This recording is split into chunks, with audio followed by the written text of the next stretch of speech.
This video is intended only for mature audiences. Viewer discretion is advised. Have you ever forgotten your phone?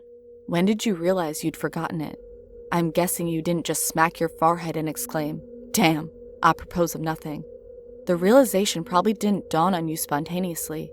More likely, you reached for your phone, pawing open your pocket or handbag, and were momentarily confused by it not being there.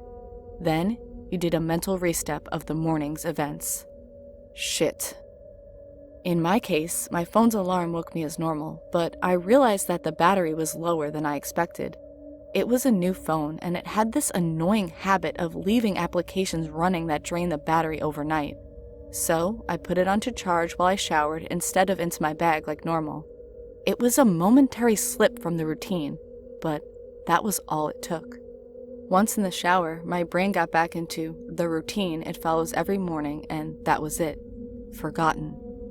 This wasn't just me being clumsy, as I later researched. This is a recognized brain function.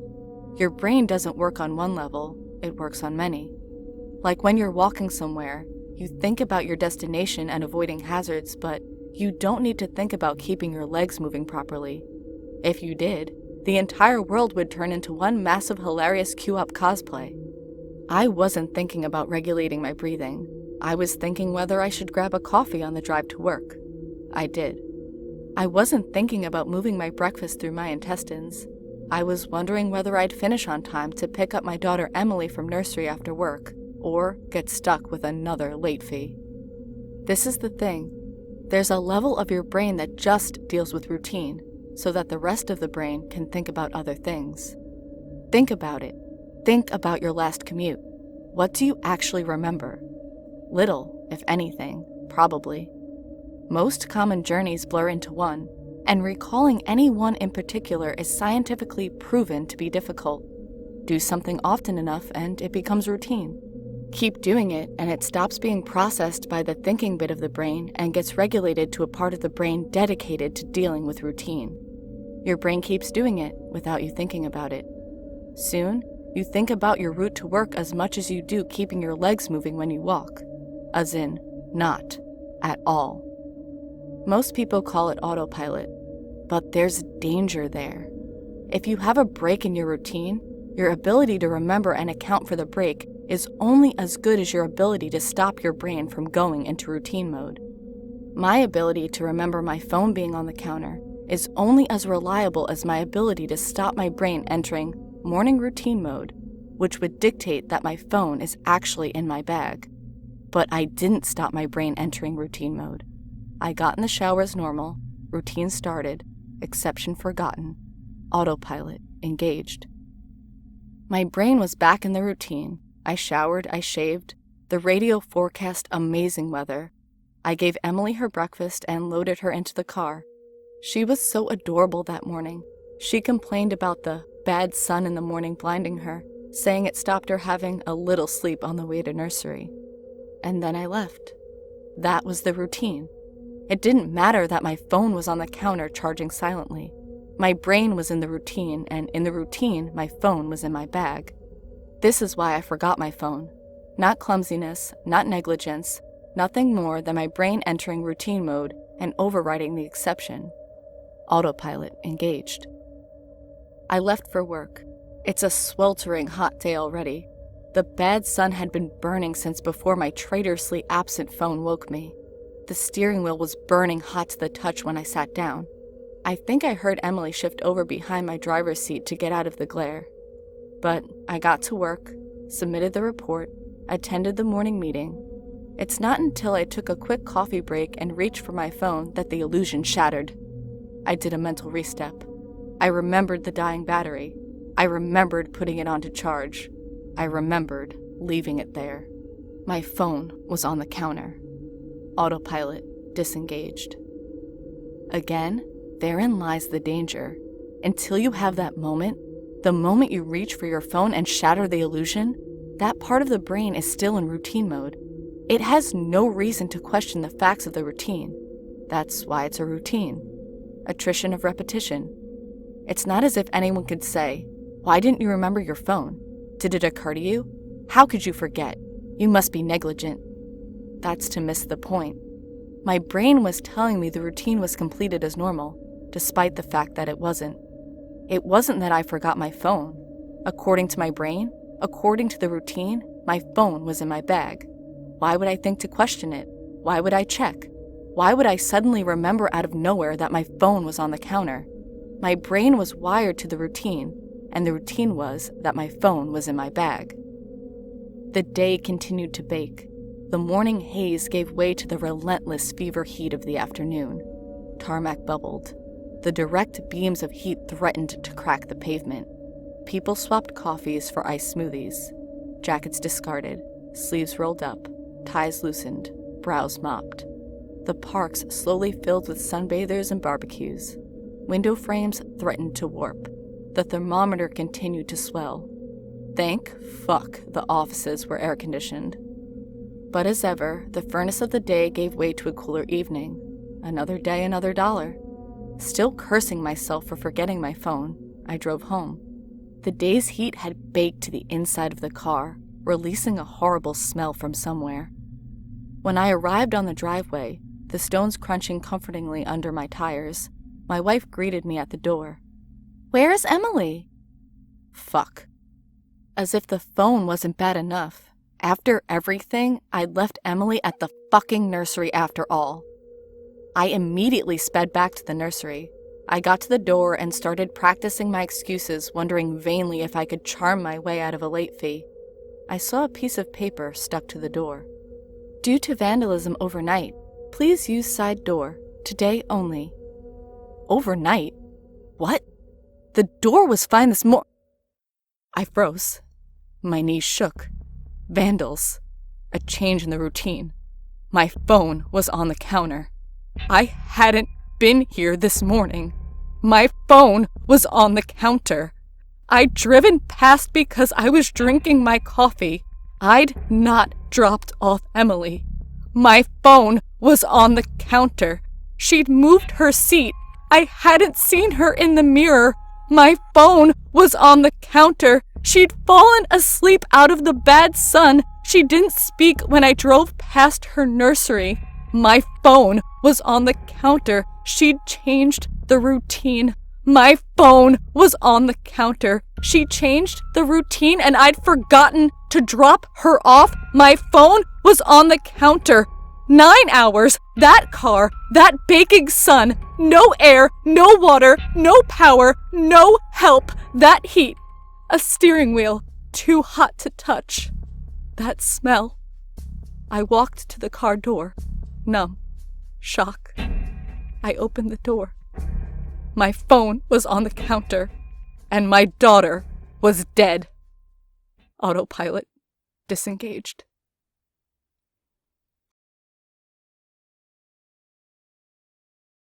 August 1st, 2015, 9:00 a.m. It's been exactly 1 year since Jen left. That means it's been 1 year and 1 day since I was fired. I haven't worked since. I used to like the idea of being on disability, free money, and all the time in the world to spend with her. I guess she didn't think of it that way. She was always ambitious. I shouldn't say was. Every day I see Facebook updates detailing her constant successes. The most recent one was her engagement. I'd never seen her look so happy. I guess I knew things with us were going downhill when I looked forward to our fights.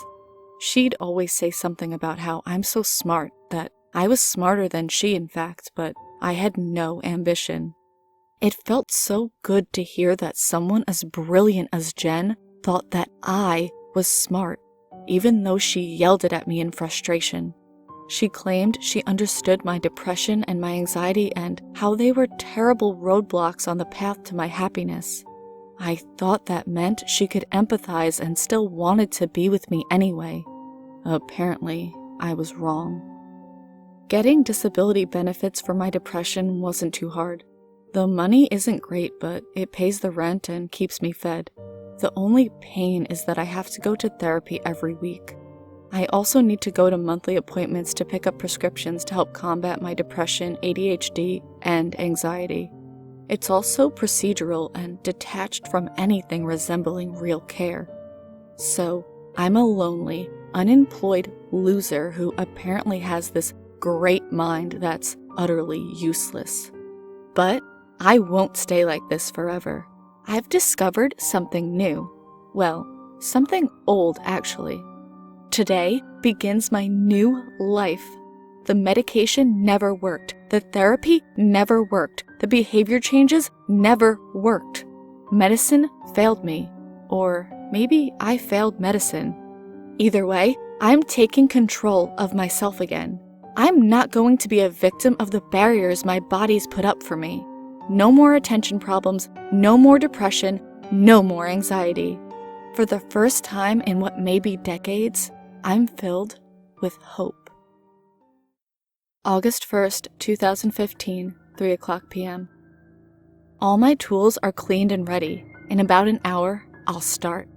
I need to keep a pretty comprehensive journal of the procedure to make sure I'm not harming myself.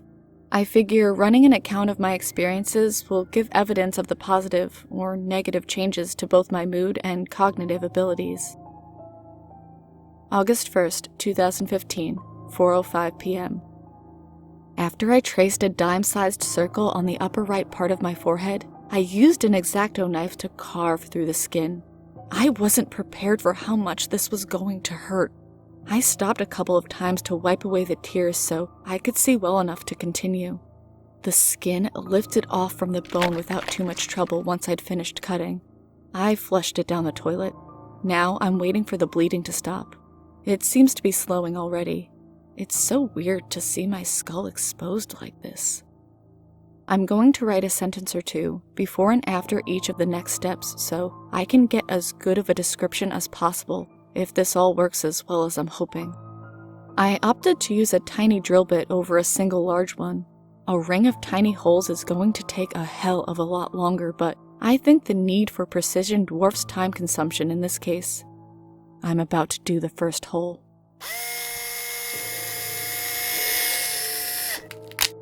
The first hole is done. Imagine the feeling of biting down on a fist-sized piece of tinfoil as hard as you possibly can while your head hums like it's filled with buzzing hornets. The vibration was so excruciating that I'm only now feeling the pain of the drill site itself. I'm going to do the next 10 or so holes now, before I lose my nerve.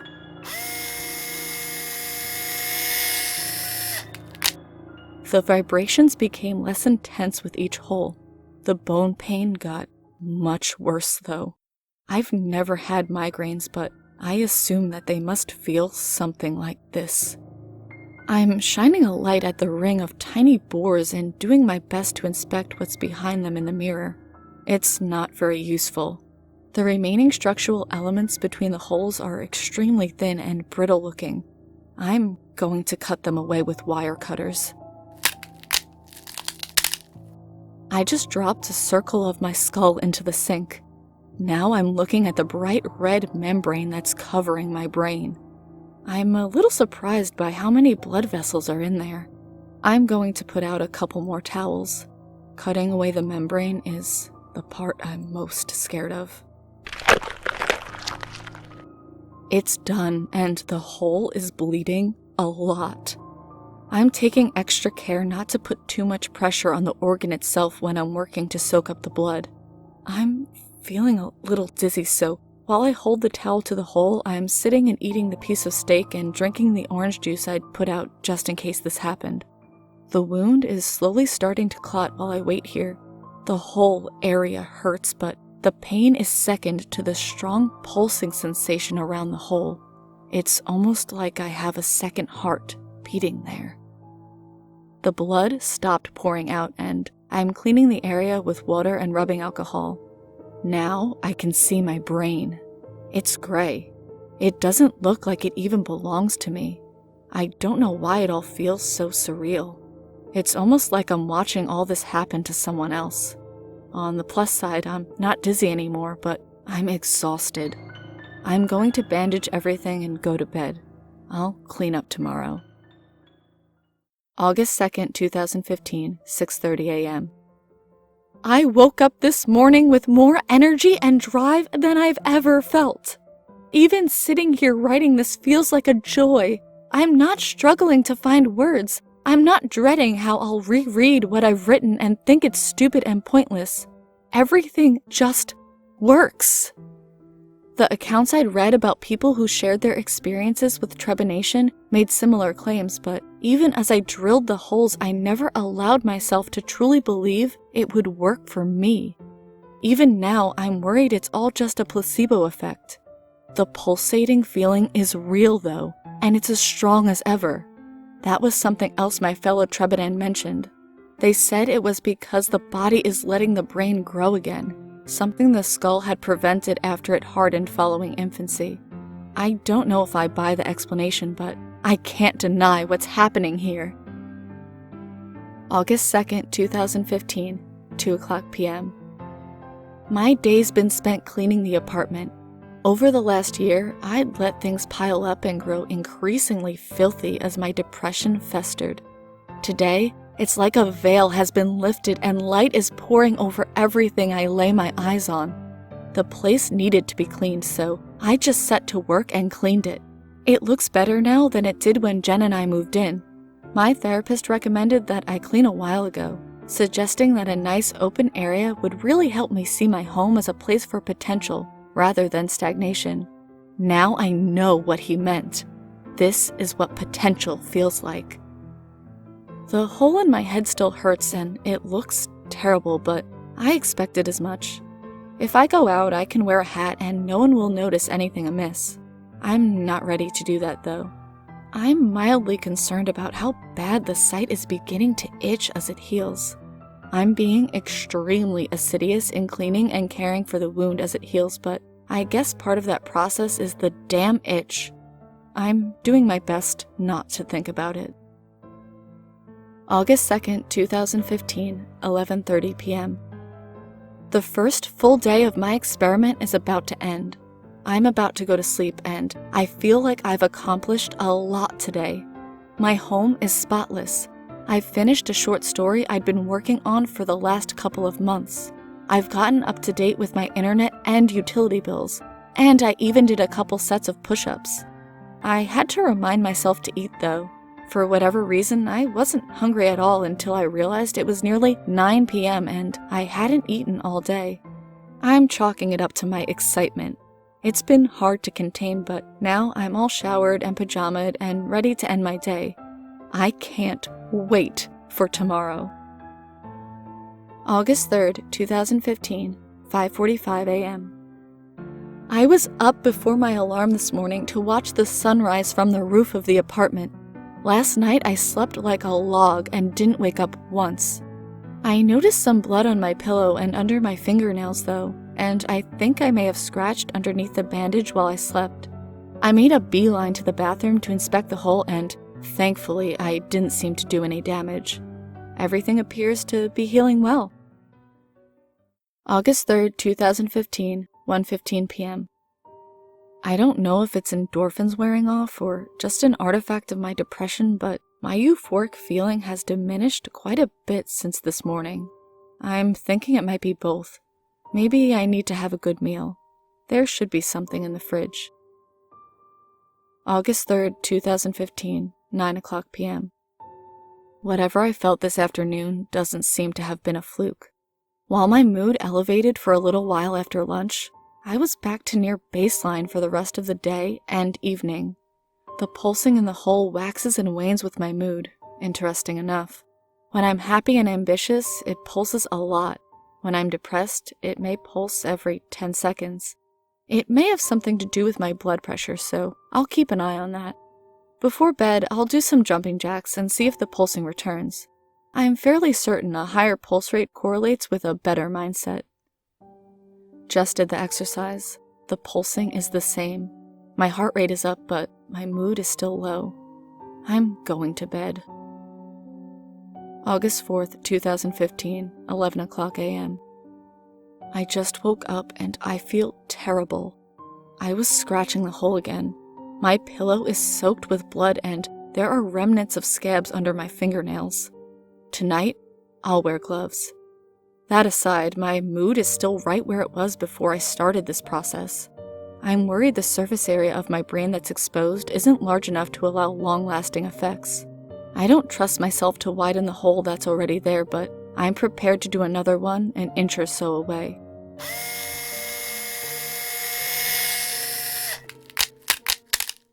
August 4th, 2015, 12:30 p.m. There was a problem with the second hole. I did everything just like the last time, but on the last tiny borehole, a crack formed in the skull between the original hole and the new site. I had to peel back the skin I'd left to make sure, but it was definitely there. I was forced to decide whether or not I should leave the broken piece, and I opted against it. Now I have an oval that's about 3 inches long and 1 inch wide. Removing the membrane from this part was difficult, and I had a minor issue with the blade slipping deeper than I wanted. Thankfully, the brain has no pain receptors. It couldn't have gone more than half an inch inside, and nothing weird happened to my body, so I lucked out and hit part of the 90% they say we don't use. I know people are saying that's a myth, but with what just happened to me, there must be some truth to it. August 5th, 2015, 8 o'clock a.m. No scratching overnight. The pulsing is there, but it's nowhere near as strong as it was the first time. My mood is still low. I have to be honest with myself here. I feel like a failure. This whole experiment is another example of me setting out to do something with good intentions and having it all blow up in my face. But, I'm not going to be defeated by it. In the past, I would have stopped. Jen would have started a fight with me, and I'd just add it to the never-ending cascade of fuck-ups that form my identity. Not this time, though. The increase in my ambition from this treatment must still be going strong because I'm determined to see it through. August 5th, 2015, 8 o'clock p.m.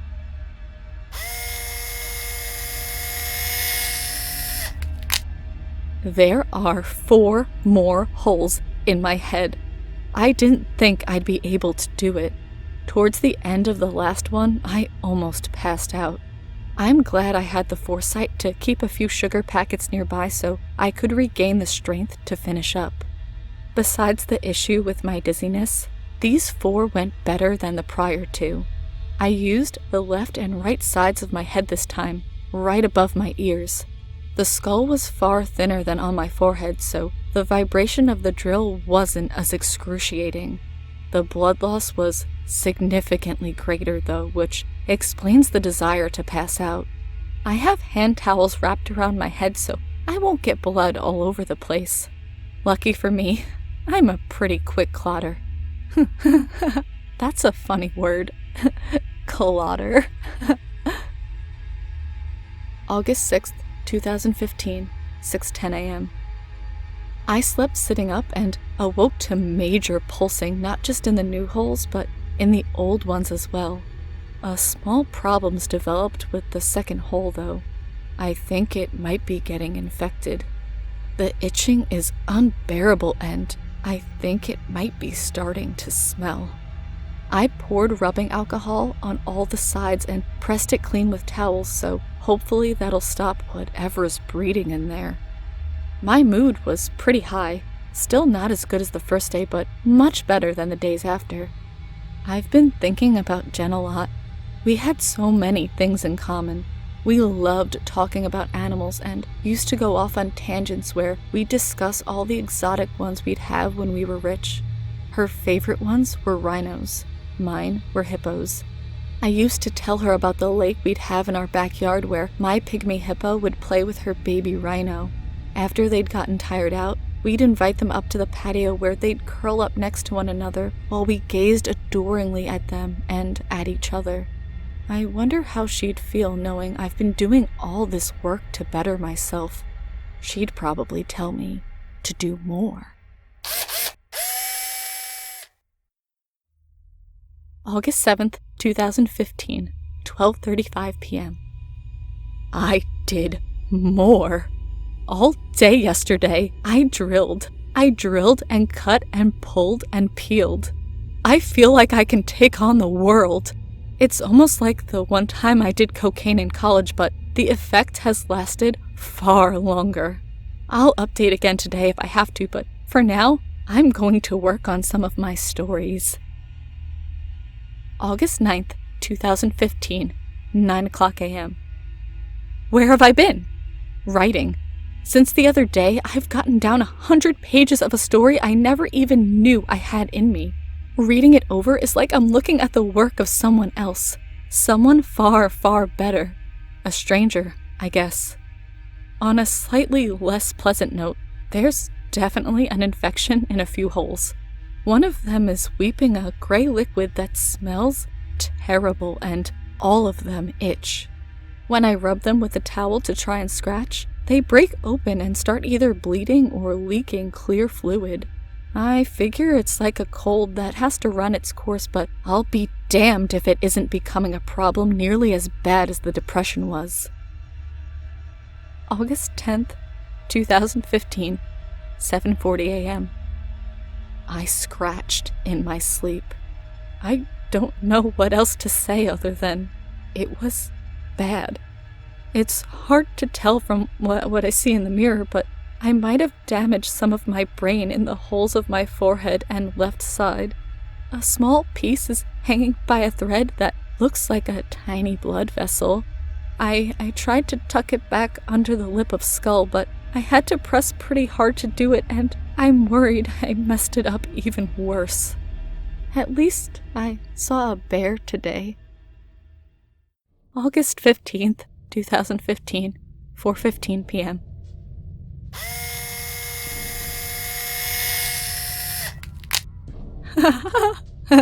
More holes for me. Shaved my head. No more hair. Lots more holes. Remember those wiffle balls from when we were kids? One day I'll tell Jen how I thought my head looked like a wiffle ball. She's always liked baseball and playing with my hair. My head infection was getting real bad before the bear came. Now he licks my head while I sleep and keeps the gross stuff out. Jen loves bears. Bears and rhinos. Every morning I have to clean under my fingernails a lot. Petting the bear gets them real dirty. It's nice. The bear shaved when I did, so I didn't have to feel like the odd man out. Those pulses in my head are nice and strong all the time. It feels good. The bear licks me a lot when I sleep. August 16th, 2015, 5,000. Scratch the bear by his ears and he licks lots and lots. Lots of licks means a lot less itching. Jen would scratch my back when it was itchy. One time she saw me trying to scratch between my shoulders using the door frame. She called me a bear because that's what bears do when their back itches. 60 holes. Going to cut out the spaces in between. Make my bear proud. If Jen can't be.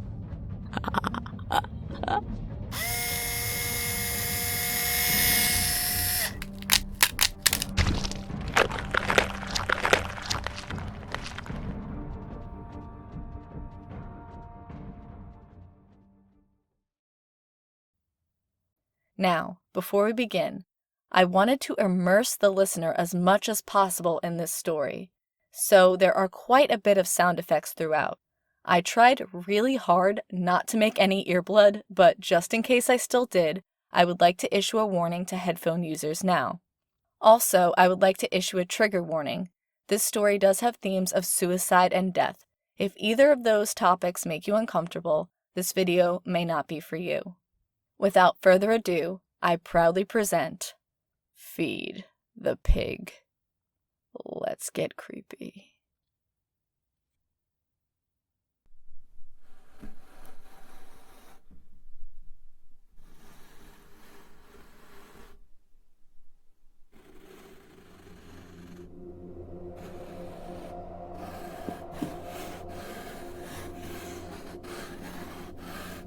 I slowly opened my eyes. My head was swimming and a dull pain surrounded my throat. I was thirsty. That was the first thing I noticed. I licked my dry lips as my surroundings faded into focus. My body ached, and I realized it was because I was tightly bound to a metal chair in the middle of an empty room. The barren concrete walls were stained and dirty.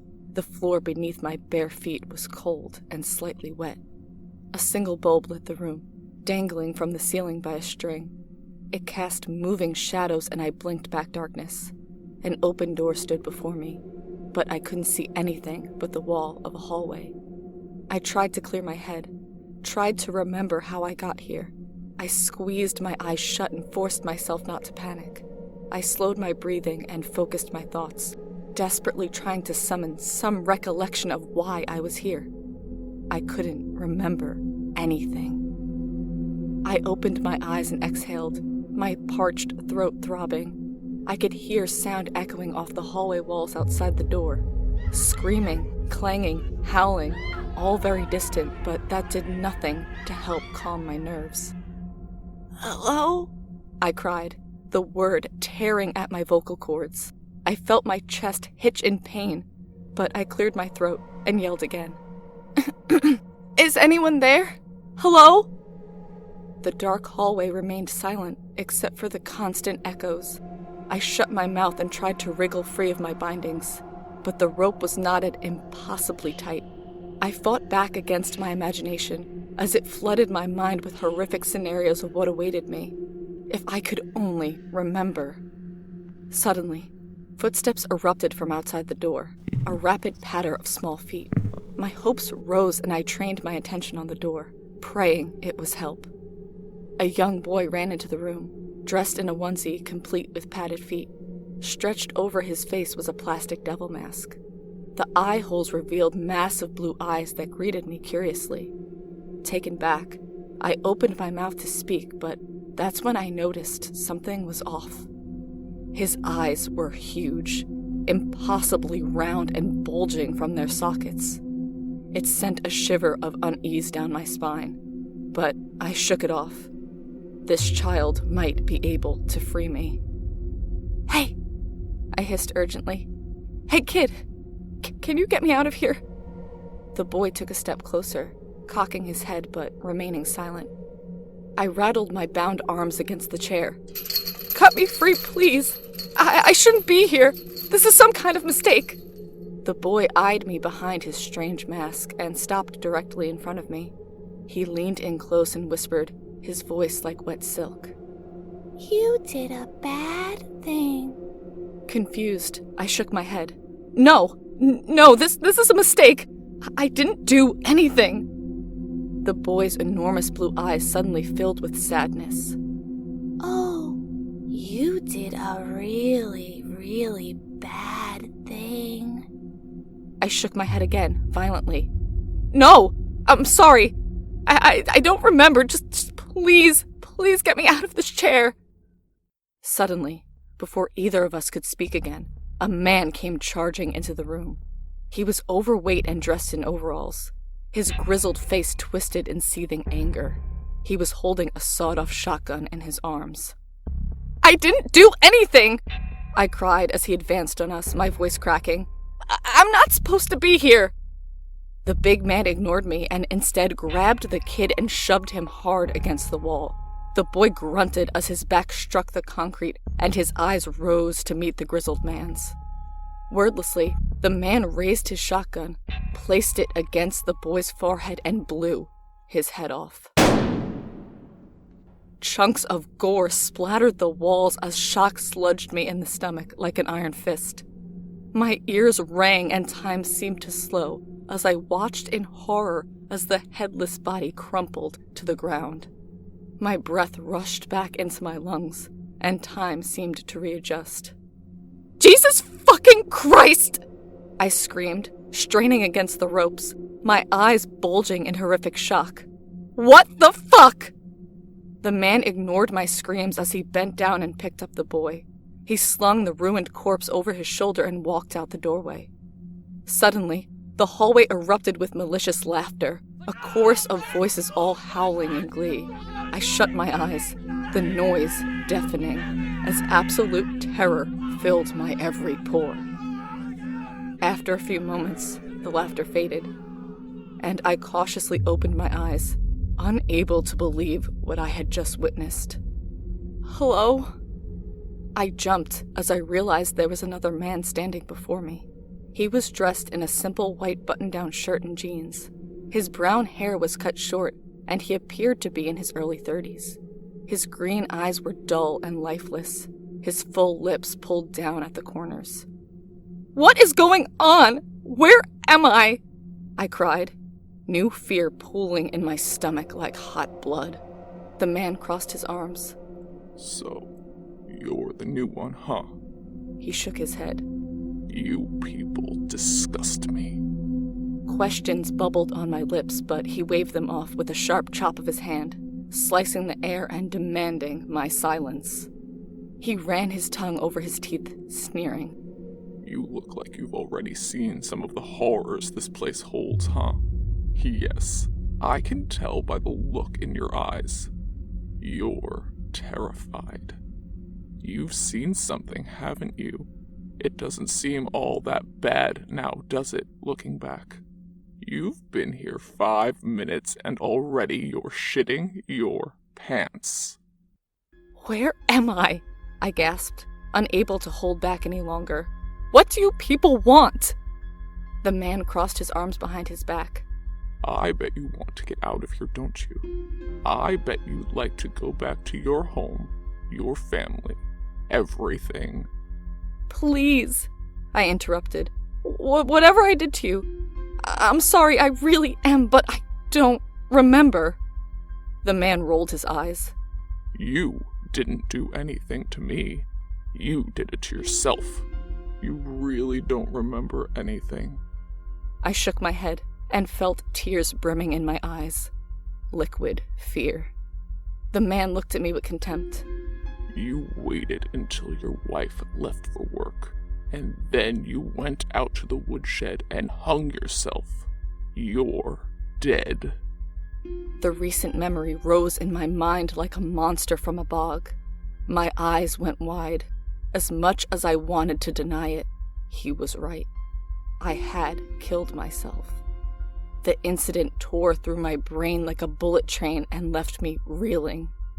"I'm Danny, by the way," the man said, ignoring the shock on my face. "And I'm number 2 here. I run the orientation process. I want to make this quick because I'm tired of repeating this fucking thing to you pathetic suicidals. You get one question before I begin." He stared down at me and I scrambled to organize my thoughts into something cohesive. This was all horrifying. Why had I killed myself? I fought against the fog and panic, and the mists of confusion slowly began to lift.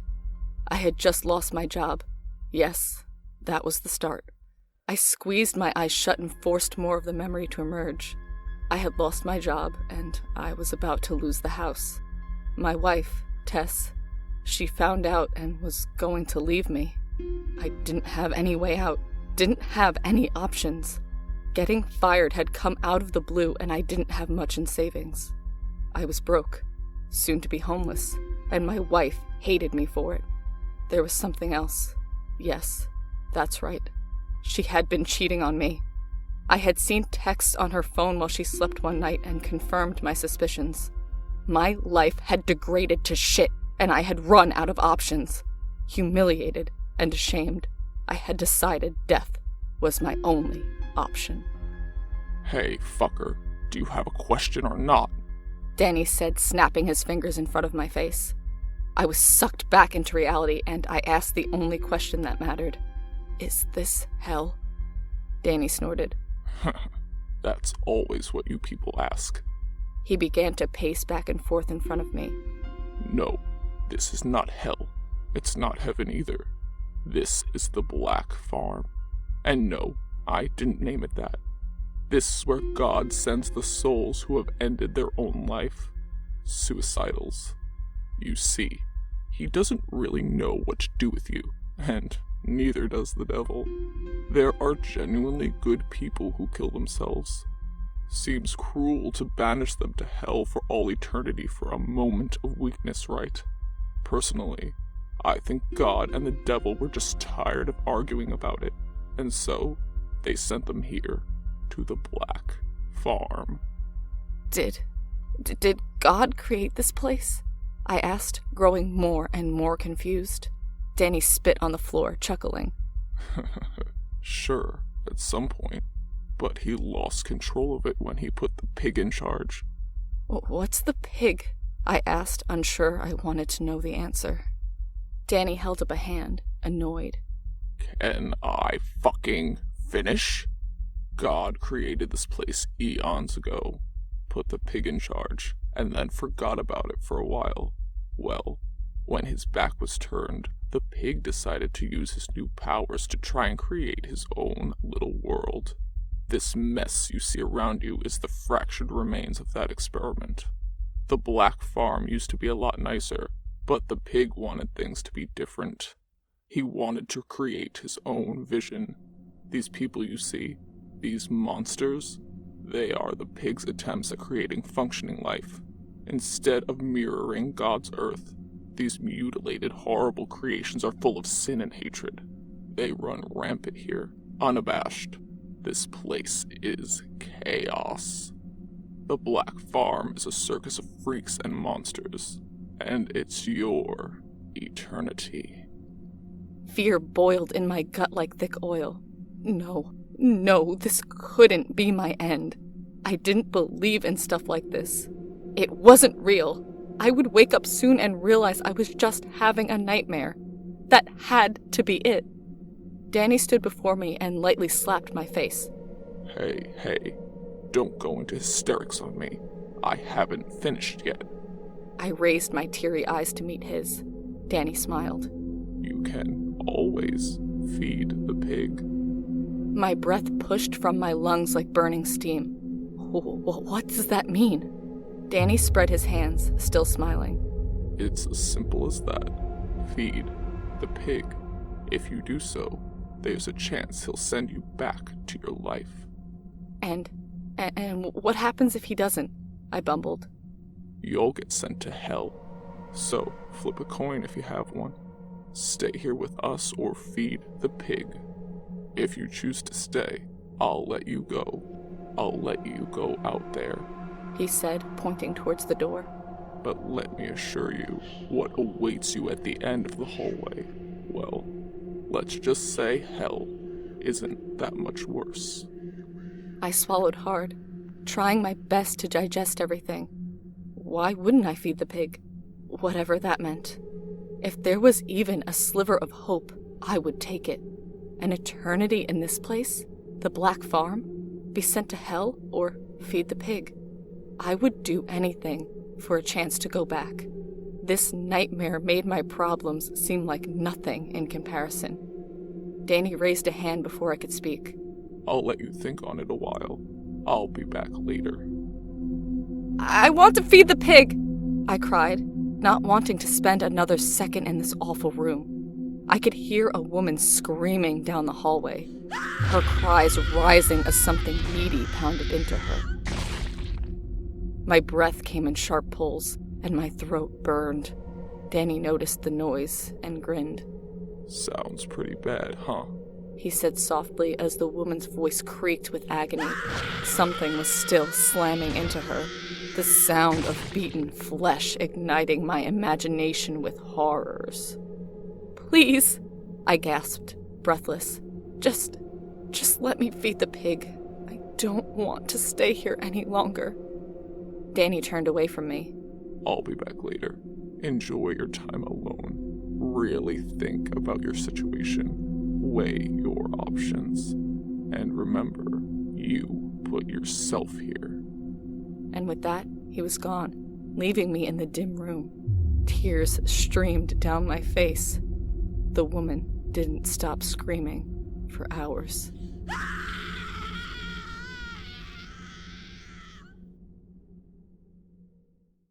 At some point, I fell into a semi-sleep. The darkness in the room seemed to press in on me and my eyes fluttered shut. My body ached and my throat was a halo of fire.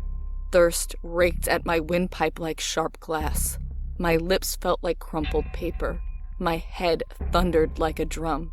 The room swam in and out of focus and my mind drifted towards the horrific sounds that never ended. I was lost in a haze, unaware that something was sliding into the room, until I felt a sharp prick on my big toe. I jolted out of my daze as my bare foot ignited with pain. I screamed and tried to move, but my bindings held me tight. The room rushed back into focus and I blinked in agony as I felt blood trickle between my toes. I looked down for the source of pain, and I felt a scream claw up my throat. Staring up at me was an armless man. He slithered on the floor like a worm, his bald head scabbed and filthy. His legs were wrapped together in barbed wire, forcing him to wriggle his body to move. His eyes were lidless and wide, two bloodshot white orbs that stared up at me with hungry intensity. His teeth had been removed and replaced with long screws which jutted from his bleeding gums like a broken rock formation. Around his neck was a chain leash, which I followed across the floor to the open door. The end of the leash was held by a tall, naked man. His body was hairless and flabby, covered in similar scabs like his pet. A dirty bag was pulled over his head that hid his features, except for a single red eye that peeked out at me from a crude cut in the cloth. He stared at me and groped his engorged penis, his breath heavy and labored. As the armless man wriggled towards me again, his master started to masturbate. I screamed as the screw-filled mouth bit at me again, and my cries seemed to stimulate the naked man even more. "Get off me! Stop it!" I screamed, horrified. I tried to kick at the man, doing my best to avoid his sharp metal teeth. I brought my heel down on his head and he screamed as his face bounced off the floor. A moan of pleasure escaped the bagged man's mouth, and I turned away as a mist of black sprayed out onto the floor. There was a rattle of chains, and I turned back to see the two of them leaving, the armless man dragged by his neck out the door. I looked at where the bagged man had ejaculated and saw a puddle of dead ants. I vomited onto myself, thick, chunky curtains of bile and slime. "Get me out of here!" I screamed, strands of puke running down my chin. "I don't belong here!" I listened to the two men retreat down the hallway, the clank of chains accompanied by the sound of flesh being dragged across the concrete. I screamed again, but I knew no one was going to help me. I spit a wad of phlegm and bile onto the floor, ridding my mouth of its sourness.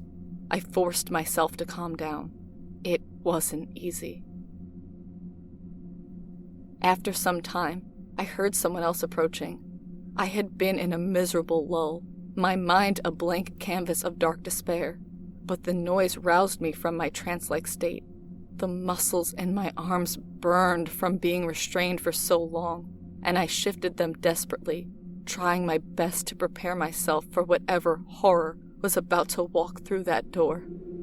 Footsteps drew closer, and then a woman walked into the room. She stopped at the doorway and looked at me. One of her eyes was missing, a dark, cavernous hole in her skull. Her hair was ratty and wild, a brown tangle like a forgotten nest. Her skin was pale and filthy, and she was dressed in rags. I couldn't tell how old she was, but there was maturity in her one good eye. "Still thinking?" she asked, her voice coarse and brittle. "What?" She took a step closer. "Are you still deciding whether you're going to feed the pig or not?" I looked at her cautiously. "Yeah, I am. Who are you? What do you want?" "I was once where you are now," she said, trying to decide my fate. "I couldn't believe that this was what happened after we die. It wasn't what I was taught. Religion didn't warn me about this place." I tested my bindings again before asking, "You killed yourself too? You're a person like me? You're not one of those creations? She snorted. Huh. Breaks my heart you have to ask, though. She touched the hole where her eye should have been. Though I can understand your caution. Yeah, I'm suicidal. I've been here a long, long time, but that was my choice. I decided to chance it here. I motioned with my head towards the door. What's out there? What is all this? She exhaled heavily and leaned against the wall. I can't even begin to describe this place. It's like nothing you've ever seen. You walk down that hallway and go out into it and... She swallowed. You'd have to see it to understand. How bad is it? Why are all these mutilated people hurting and killing each other? I asked. She let her head loll back against the wall.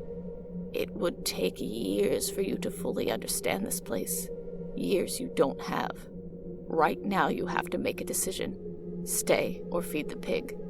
They tell me hell is worse than here, but it can't be by much. Monsters and suicidals roam the Black Farm, killing, raping, brutalizing, and then you wake up and wonder how long you can survive before something else kills you. It's an endless cycle. So why did you stay? I pressed. Why didn't you feed the pig? I don't even know what that means. But I would do anything for a chance to go back. I can't stay here. I just can't. She smiled sadly at me. Why? Why did I choose this? It's simple, really. I'm a coward. I was a coward when I was alive, and I'm a coward in death. When it came down to it, when the moment presented itself, I chose to stay here. I didn't know what awaited me outside. It boiled down to a simple choice, fueled by my own fear. What is the pig? What does it do to you? I pressed. She suddenly turned to go. I'm afraid that's for you to find out. But let me warn you, think hard before you make a decision. Sometimes suffering through your fear is better than suffering for eternity. Be brave. What do I do? I yelled, shaking in my chair as she walked out the door. She paused and took one last look over her shoulder. Her eyes darted around, and she dropped her voice to a whisper. Feed the pig. And with that, she was gone. I sat in silence once again.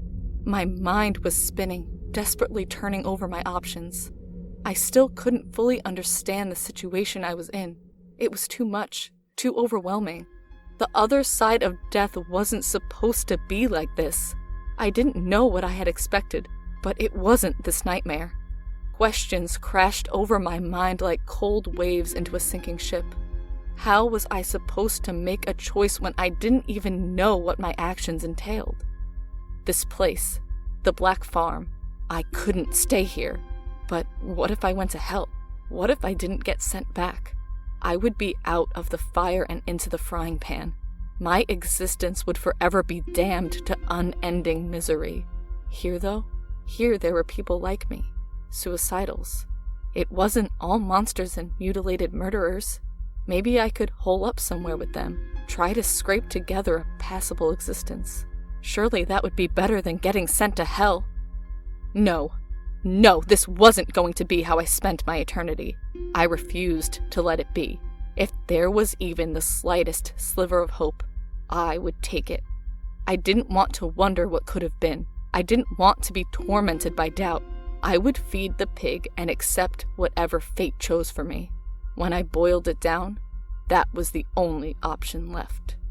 I would feed the pig. Hey, hello, Danny? I yelled, rattling in my chair. I've made my decision! Danny! After a couple seconds, I heard footsteps echo down the hall towards me.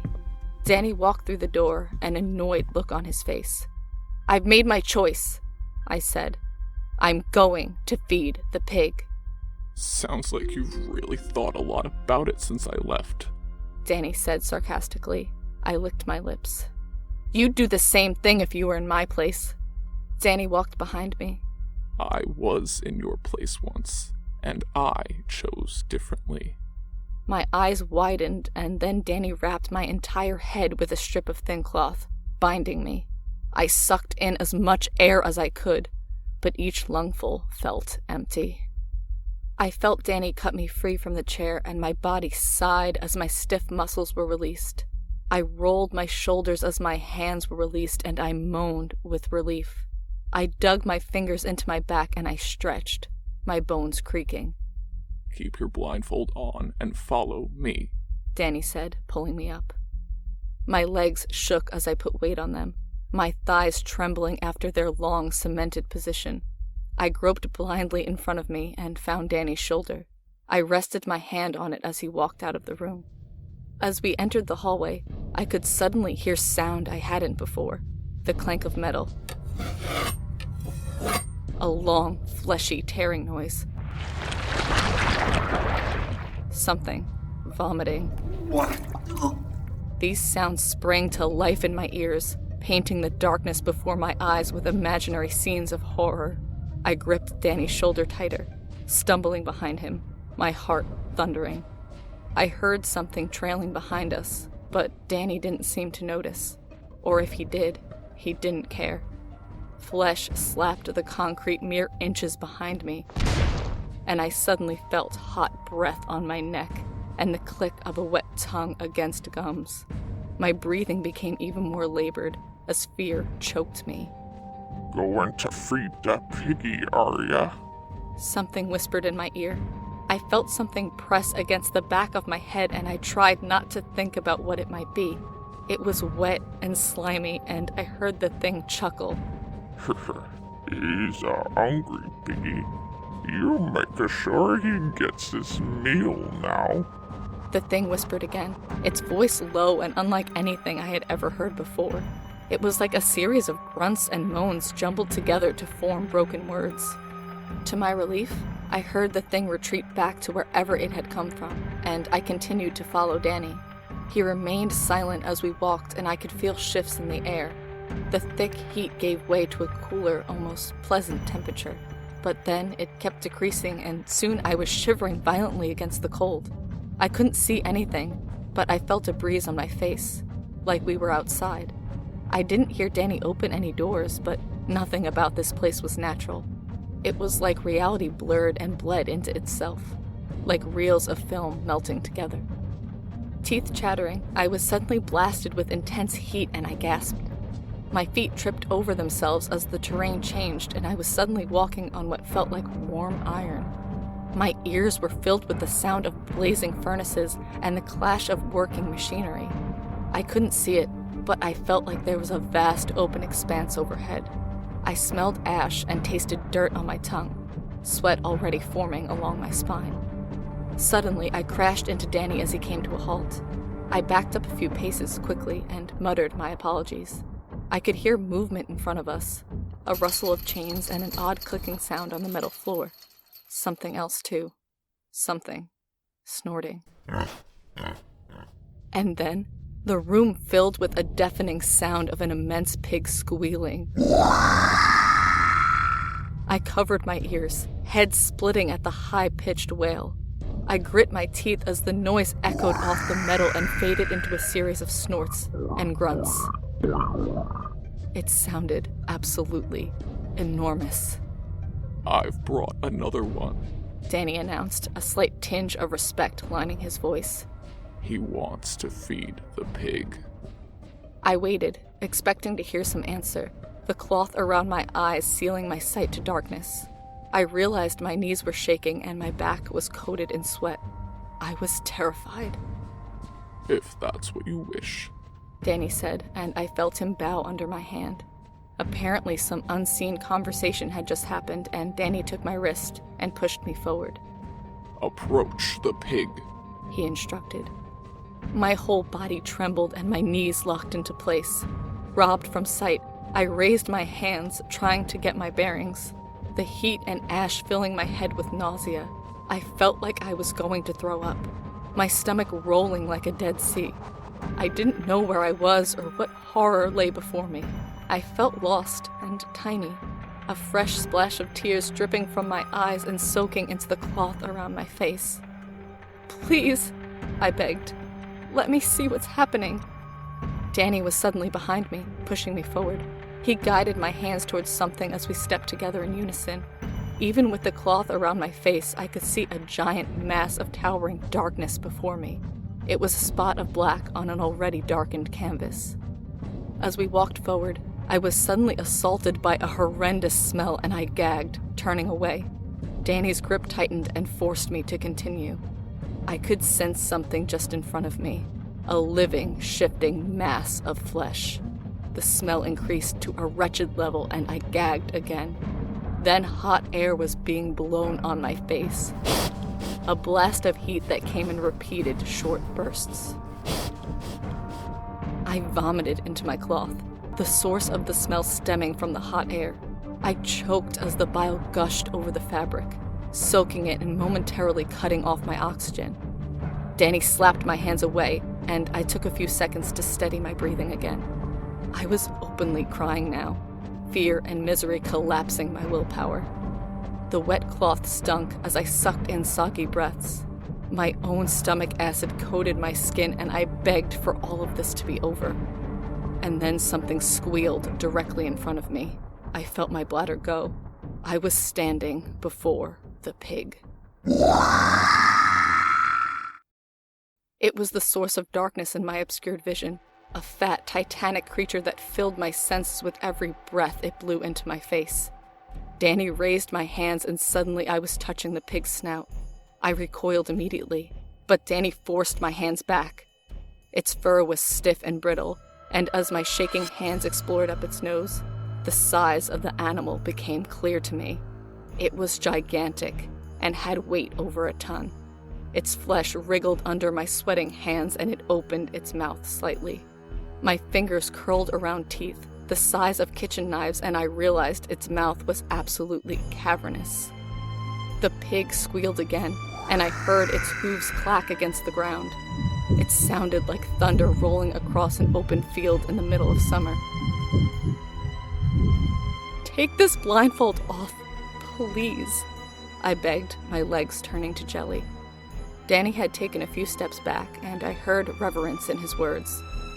You don't want to do that. I jumped as the pig nudged me with its nose, the wet circle of flesh squishing against the length of my face. I shuddered away, raising my hands and emitting a cry of fear. Feed the pig, Danny instructed, his voice like cold steel now. You made your choice. Now live with it. It's the only chance you have of going back. Or maybe the pig won't like how you taste and send you to hell. Only one way to find out. My eyes widened behind the vomit-soaked cloth. Won't like how I taste? Climb into its mouth. My bladder let go again, and I felt warm piss run down my leg. No, you can't mean... Danny's voice hardened. Climb into its mouth and don't stop crawling forward until it's done with you. Please, I begged, turning towards Danny's voice, reaching out blindly. Please, there has to be some other way. Don't make me do this. I was a mess of snot and tears, my words bumbling from my mouth like a toddler. Danny stepped forward and spun me back to face the pig. Do it. You made your choice. It will all be over soon. This is your only chance.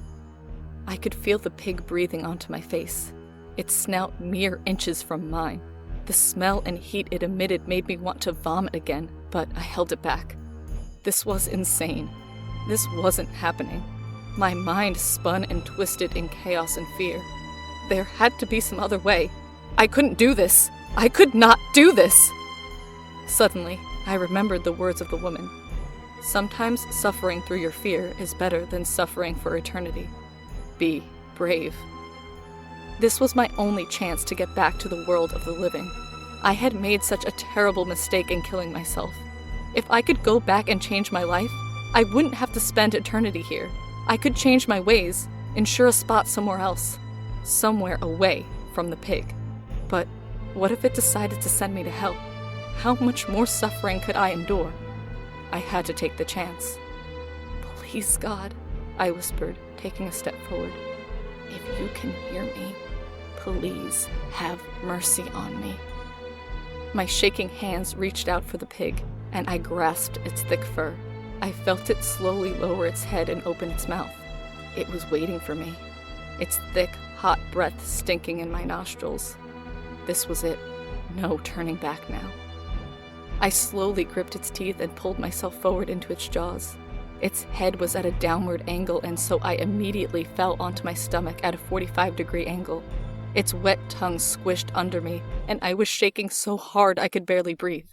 Tears soaked my blindfold, and my heart crunched against my ribs. I slowly reached forward and found another tooth to grab onto. Gritting my teeth, I pulled my body inward past my knees.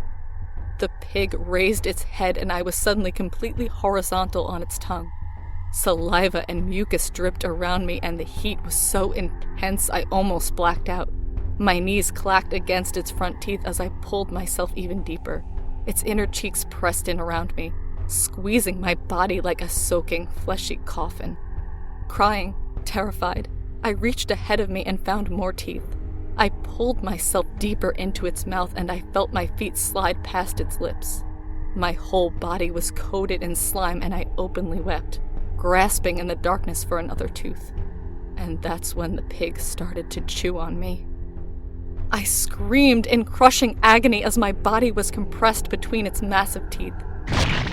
I heard my legs snap instantly, and I felt wet bone pop from my skin. I shook violently as my body spasmed in shock, a mangled twist of blood and pain. Its tongue shifted me in its mouth, and I felt it bite down on my shoulder.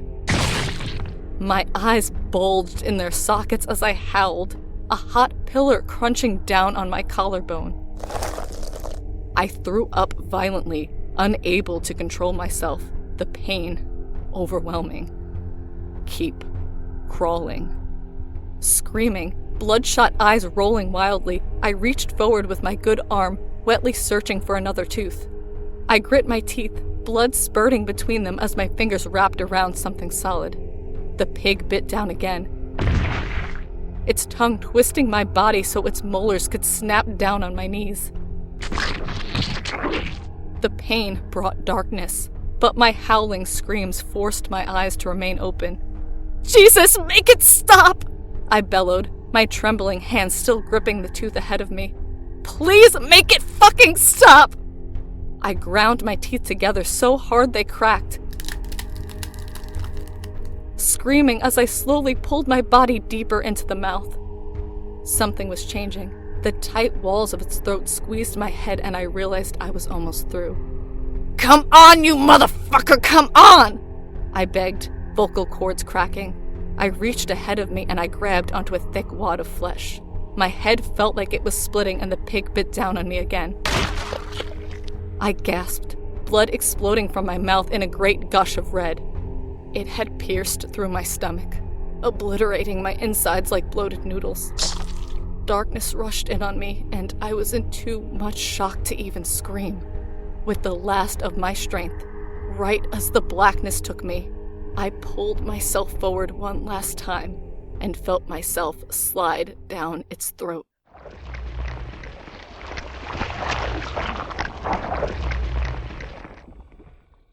Darkness, falling, screaming. I was screaming. Heat so intense I thought I would melt. Clanging, something was hammering on metal. Colors and images flew past me so quickly I could only make out their shape. Blood poured into my eyes. I felt like I would keep falling forever. Suddenly, my eyes snapped open and I was falling, my breath rushing back into my lungs in a great wave of purity. My face bounced off wood floor and I cried out as I felt my nose break.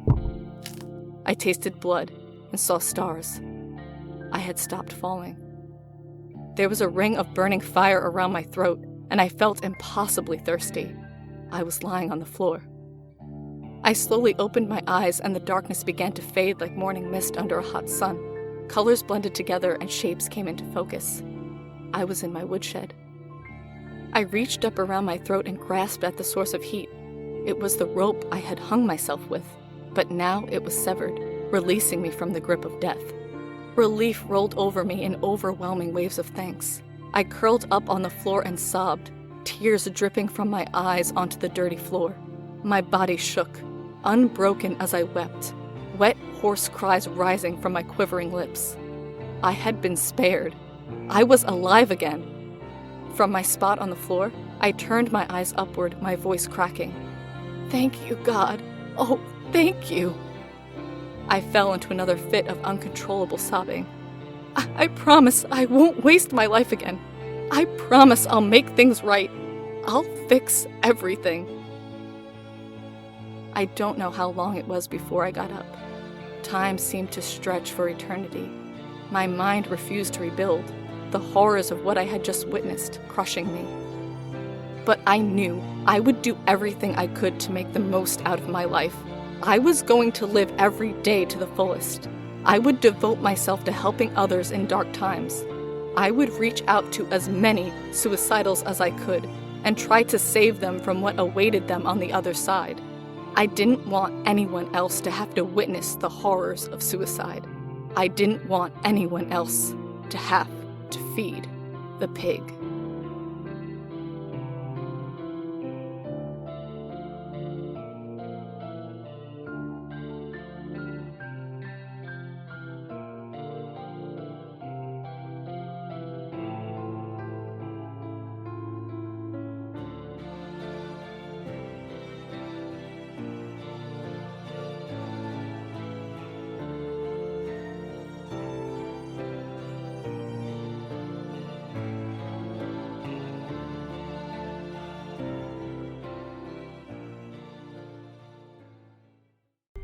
The following story is one of my absolute favorite scary stories.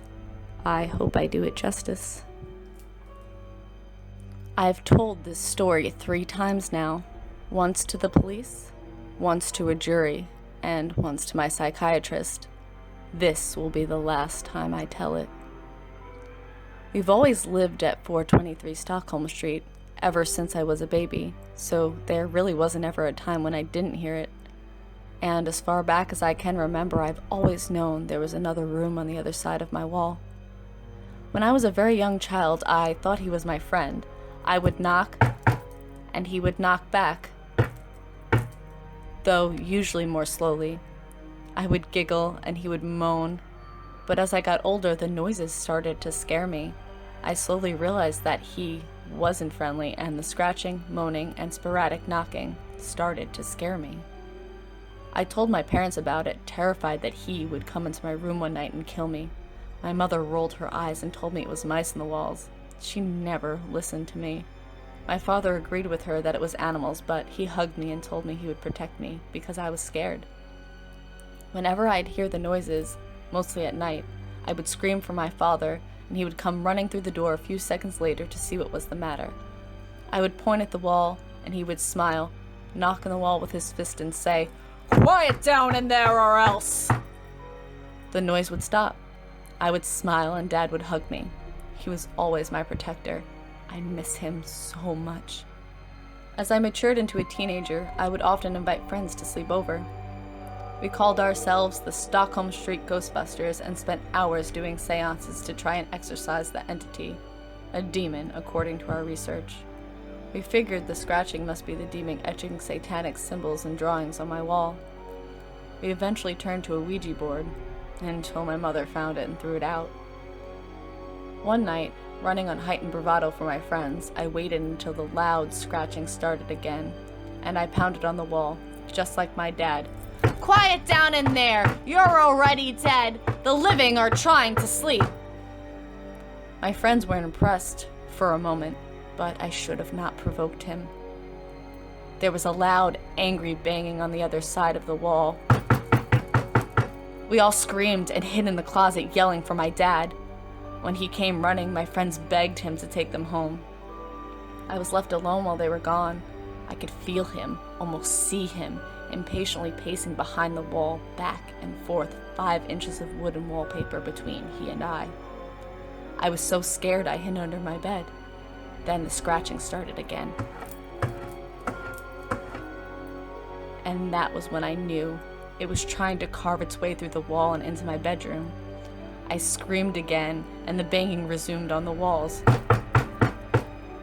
It didn't stop until the headlight of my dad's car lit up my room. I continued screaming until my dad, always the hero, came sprinting into my room and banged on the wall. "Quiet down in there or else!" Then he held me, let me cry out my fears, and told me it was okay if I slept on the couch. Sometimes I thought he believed it was all in my head. All those murmurs, the groans, the knocking, the scratching. But he never let on, never made me feel crazy. I never really understood my dad, but I wish I had. I'll never see him again. One night when I was 16, I was awoken by otherworldly, ear-splitting screams. It was so loud, so high, and so disturbing, I screamed in return, in terror. The scream ended abruptly, and a moment later my dad came running in. "You heard it!" I cried as my body racked with sobs. "How could you not hear it? I know you heard it!" "Oh, sweetie."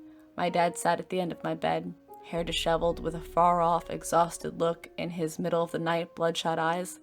"Of course I heard it. But it was just an owl, I'm sure of it. We've seen a few in the neighborhood recently." "No, Dad, listen to the walls." He nodded.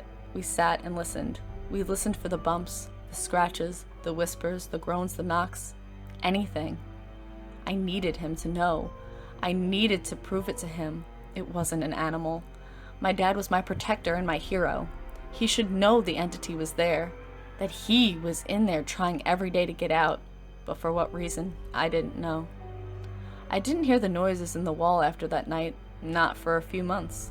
The wall suddenly felt empty, like there was no one there anymore. Perhaps it had left. Perhaps it had been vanquished or sent back to hell. I rested easy for a while, but in the back of my mind I always knew it would be back. When it did start again, I didn't notice at first. When you've been experiencing something every night for 16 years straight, you tend to automatically catalog it in your brain as white noise and not register or process it at first. I think that's what sealed our doom in the end. The noises were so inherent to me, I failed to understand how unusual they really were and always had been. When I did realize I was hearing them again, I'm ashamed to say I felt almost relieved. I'd been so used to them that I was almost lonely in the silence, like sleeping in an empty house and leaving infomercials on so you don't feel alone. The haunt progressed in the same cycle it had all my life. First the groans, then the banging on the wall, then the light tapping, and then finally, the scratching. Always the scratching. It was a familiar routine. I told my dad about the scratching and how I thought whatever it was scratching through the wood in my wall trying to get out. My dad laughed and told me that there was 2 inches of solid metal on the other side of my wall and that nothing, not mice, raccoons, feral cats, or even ghosts could come through my wall. And he should know. He'd built the house himself. And besides, he assured me he would always be there to protect me. But he wasn't. I slept a little easier for a while. I was moving out in a year and I knew I could deal with him for 12 more months. I'd already lived with it for 16 years. I grew unconcerned, lazy, and complacent. I ignored the noises. Even started to bang back again. I used logic to laugh the whole thing off. Whatever it was, it couldn't come through the wall. If it could have, it would have done so years ago. And I sensed that more than anything else in the world, it wanted out. And since it was still in there, obviously, it was trapped, and I was right. The night it happened is the most vivid memory I have. I was at a friend's house when my mother called me and told me to come home immediately. This, in itself, was strange, as my mother barely even acknowledged me and never, ever called me. We had almost no interaction. That was left up entirely to my dad. I drove the 5 miles back to my neighborhood and had a hard time getting in. I started to panic as I slowly weaved through the media vans, police cars, FBI vehicles, and SWAT trucks. I had to walk the last 3 blocks to my house, and tears rolled down my cheeks as I realized that my street was at the epicenter of the melee, because I knew. As soon as I saw my house, I knew my dad was dead. It had finally gotten out, and it had killed my dad. I took off at a dead run, ignoring every authority figure that yelled at me to stop. I dodged in between the vehicles, pushing past dozens of people, ran through the crime scene tape and directly into my house, and there it was. Across from the sitting room, next to my bedroom, the hall closet stood with its door open, and in the back of the closet, another door. For whatever reason, no one stopped me. I stumbled into the closet, through it, and out into the other room I'd always known was there. But it wasn't what I thought it would be. The media called my dad the Skinner of Stockholm, and from what I saw in that room, it was a fitting name. There were knives, all sorts really, and there were metal devices stacked along one wall, at least 100 of them. Most I didn't recognize, but a few I had seen in history books. There were 4 sets of manacles, a wall of chains, rolls of duct tape. In the middle of the room there was a flat table which was very obviously blood-soaked. A tall stool sat at the head of the table. But the worst was the wall. The wall that bordered my room was covered, every inch of it, in carvings. But the carvings weren't satanic or evil like I thought. The carvings were words. Jacob, I love you. Diana Hobb. Tell my father I forgive him. Brian Woodland. Tara, I'm so sorry. Michael McNulty. Tell my daughters they were my world. Angela Casterly. According to the evidence file, there were over 60 of these messages. I made myself read every single one. They haunt me every night. While I had spent 10 years tormenting them, now they would forever torment me. Even though I live in a hospital now, I still hear the scratching. Every time I close my eyes, I hear the scratching. I haven't slept in a year, and my doctor says I will die soon. I spend my days watching news coverage of my father's trial. Yesterday, he was sentenced to death. I spend every night staring at the walls. The drugs don't work, though they try every day. I can never sleep. Never. I always hear the scratching, and I always will.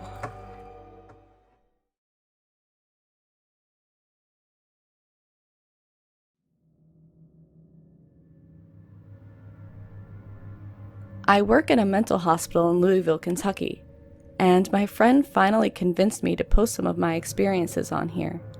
You may recognize some bits and pieces of these stories from my work in a couple horror anthologies, as I use a lot of my day-to-day situations as inspiration for my writing.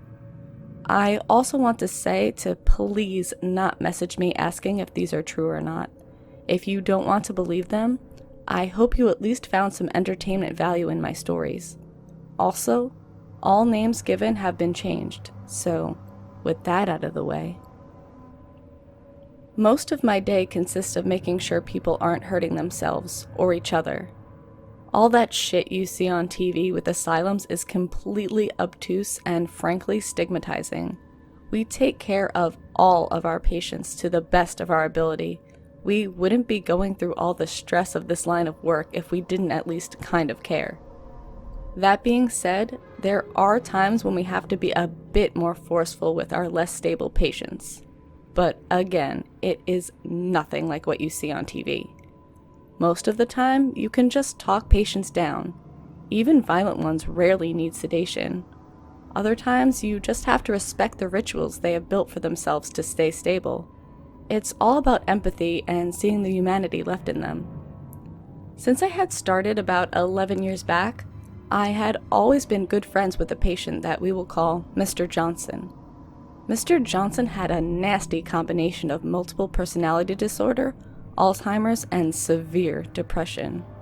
But with medication and the hospital's structured nature, he managed to find a little peace.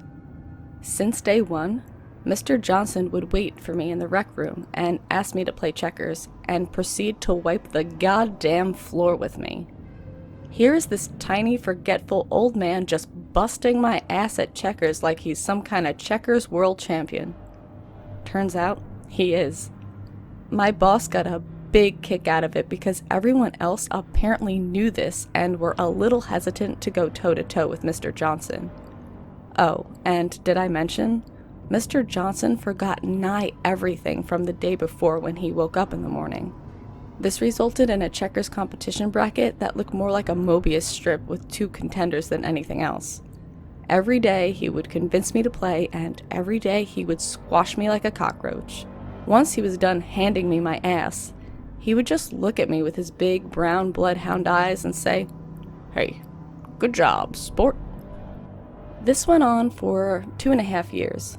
Walk in, play checkers, lose. "Hey, good job, sport." Rinse and repeat. One day was different though. I came in, sat down at our usual spot, and commenced the game. He was noticeably off though, kind of jittery and weak looking. He said he felt alright, said he took all of his medication, said he ate breakfast. Check, check, and check. I'm kind of in this meditative zone after a while. The board kind of gets hypnotic when you play for so long. Before I even realize it, the board is empty save for 1 red piece. I had won. I had beat Mr. Johnson with only 1 piece to spare.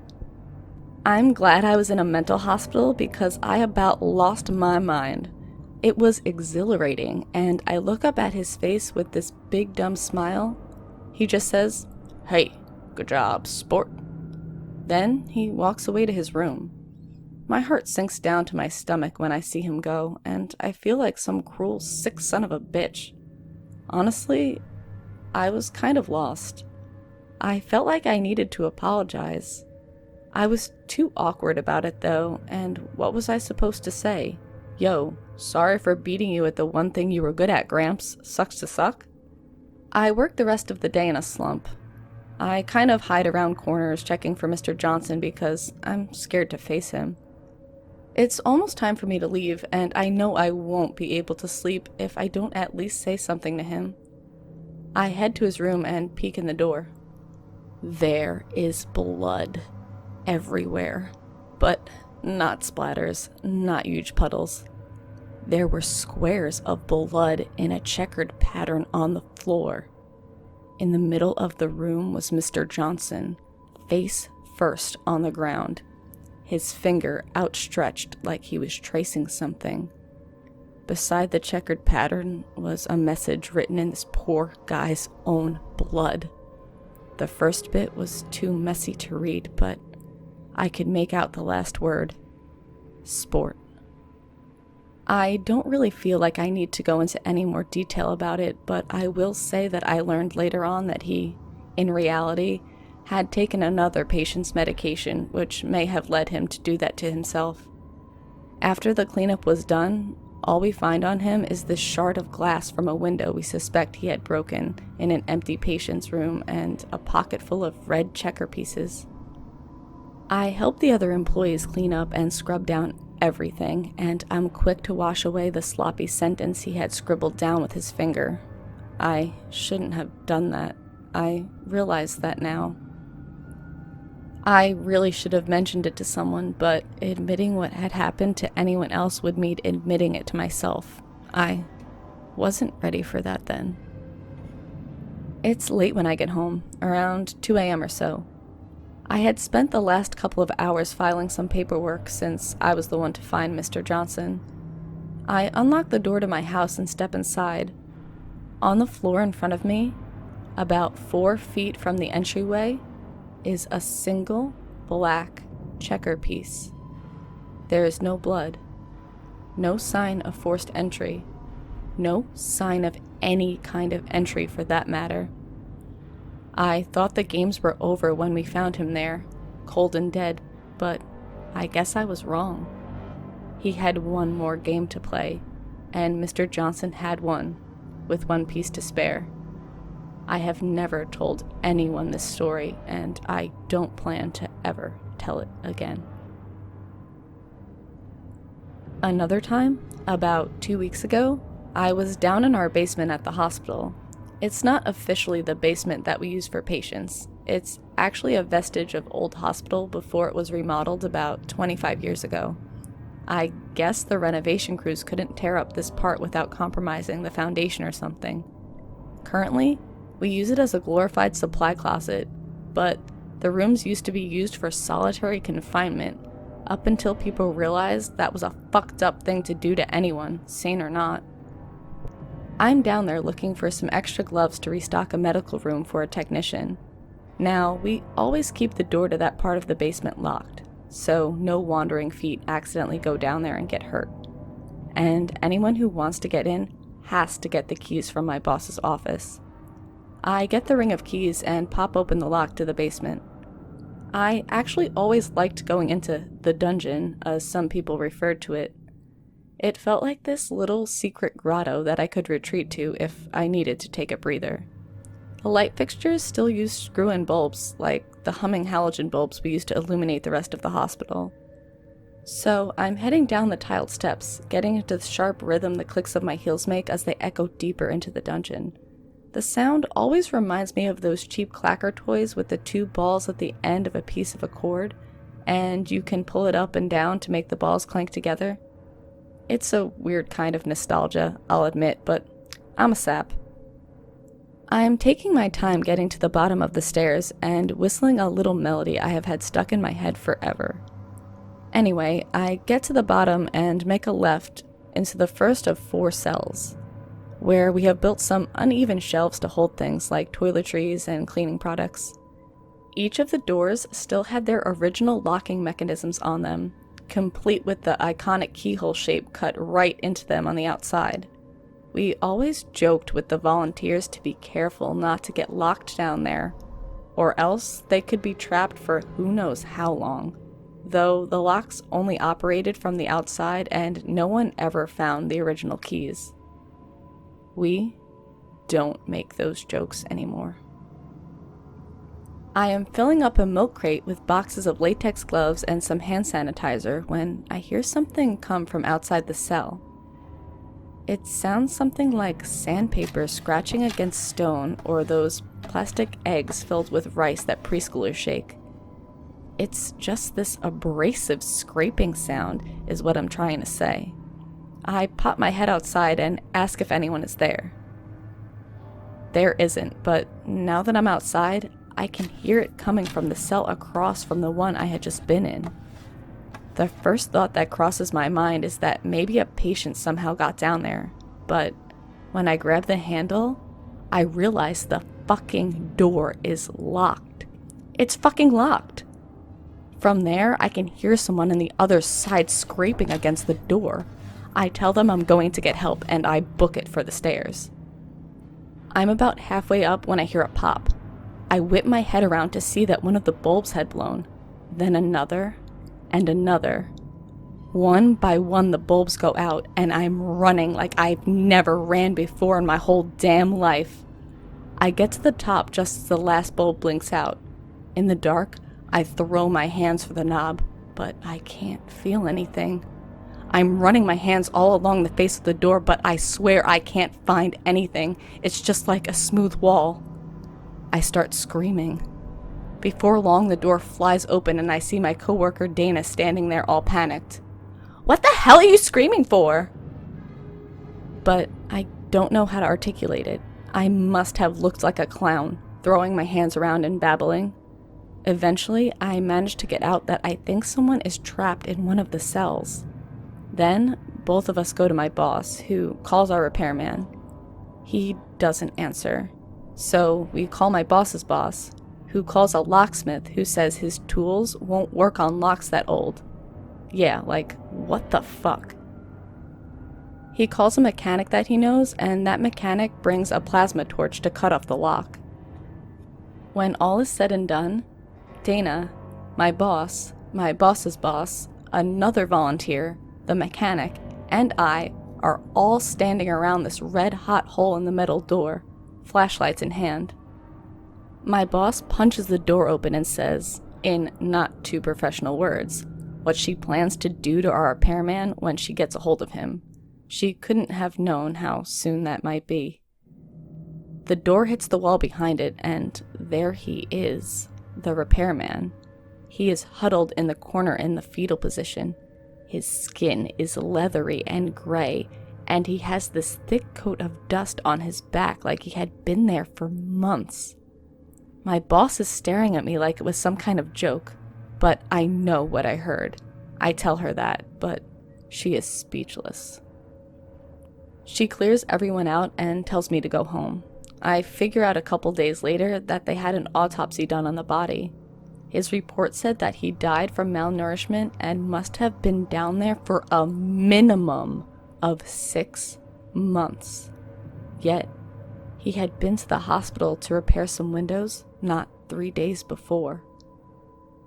Even stranger was what they found inside the body. In his stomach, perfectly clean and shiny, was a ring of 4 vintage keys. We still don't know if they went to those doors because my boss had replaced all of them the day after we found him.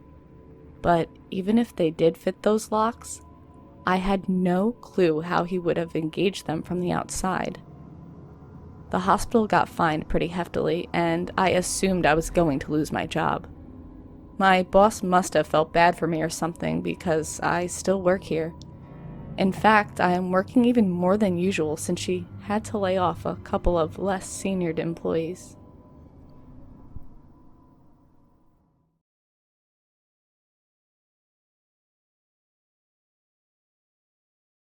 I used to have 2 bosses here at the hospital, but I lost one 2 winters ago. My ward is always usually busy around Christmas time. We admit a lot of patients with severe depression and thoughts of suicide or self-harm. It's pretty bleak, frankly, despite the amount of work I have to keep me busy. A big thing we always have to tell new volunteers is not to let that dark energy get in your head. Honestly, I have seen it break people. That winter was particularly bad, though, considering the day after Thanksgiving, we found a suicide victim laying out in the bushes in front of our facility. What's worse is that another patient found them. Word spread quickly from patient to patient, leaving a dark cloud hanging over the ward for the rest of the season. It was manageable, but just barely. Anyway, we survived through December and most of January, but as anyone who lives in Kentucky can tell you, winter doesn't show up until late January. It hit us hard. Ice and snow, downed power lines and car wrecks, closed interstates and unsalted roads. Eventually, they call a state of emergency, and most of the employees, including myself, are sleeping in spare rooms or on cots in any secluded area they could find. I had not left the hospital in 3 days, and I could see everyone was on the verge of an emotional break. A nurse, we will call him Mark, who happened to be visiting from Hong Kong, managed to get caught up in this whole affair. We soon became pretty good friends, seeing how I grew up in China and still knew quite a bit of Mandarin. Other than me, the staff didn't talk to him much until he started offering us Adderall. I never took any, but some of the employees and volunteers had rather stay awake, keeping themselves busy, than try to fall asleep alone, wishing they were back home with their families. I figured out later that my bosses knew about the Adderall, but they were just barely hanging on as it was. The 2 of them slept in shifts, never interacting save to wake the other up. I guess they just assumed the other would take care of things with Mark. Maybe not. Either way, no one took care of things with Mark. At first, I guess he was distributing from his own personal supply, but soon moved to stealing from the hospital to get people their uppers. Just really quick, let me make it clear that I had no idea that he was stealing from our hospital. Giving people a little bump was questionable already, but I figured it was better than having everyone exhausted and useless. I only learned half of this stuff after the fact. Anyway, it was the morning of my 4th day there, and Mark and I were eating some toast on a couch in the lobby. I can remember clearly him telling me how salty American food was as he looked at his over-buttered piece of toast. I laugh when he asks me how I managed to stave off the American obesity epidemic. I stop when the power goes out. The rest of the story I actually heard from Mark, as I was busy relocating patients to a different wing of the ward that had power still. He tells me that they have him up in the office with my boss, phones blitzing different officials at the power company, seeing if there is anything they can do. When a volunteer named Maggie comes in, not so discreetly, asking for Adderall, Mark plays it off like he has no idea what she is talking about, and I guess that made her angry. All this escalates into a fight, and my boss gives her a pretty serious tongue lashing and sends her out of the room. According to Mark, she seemed abnormally agitated, but he wrote it off as stress. She had probably been up for 3 days straight. The last thing she needed was to be awake for any longer, he said. Things are pretty quiet once the orderlies find a way to settle down the patients. We have some of them come into the common area, and our janitor starts playing Christmas songs on this old piano we have. It was actually kind of beautiful in a way, even though I could only hear it echoing through the halls as I shifted patients to new rooms. Mark had moved out there into the piano room to help corral group. Everything is going well until he sees Maggie grab one of the patients from the group and try to take them away. Mark catches her before she can take the patient away and asks her what she's doing. "Relock," she said. "They want all the schizophrenics moved." She then raises her eyebrows, glares at him, and calls him a prick. Mark was going to go with her, but some of the patients were trying to help play the piano. He managed to slip away to give my boss a heads up about how weird Maggie was being once the piano ordeal was dealt with. He can't find my boss or Maggie anywhere, but he sure as hell found the patient. He was lying on the floor, naked, hands burnt in some places to the bone, and quietly crying the same phrase over and over. "I didn't know. I didn't know. I didn't know." Mark says he could smell the scent of burnt hair from inside the room behind the patient. He tries to pick the poor man up off the floor, but he just screams and claws at Mark's face before scrambling into the room.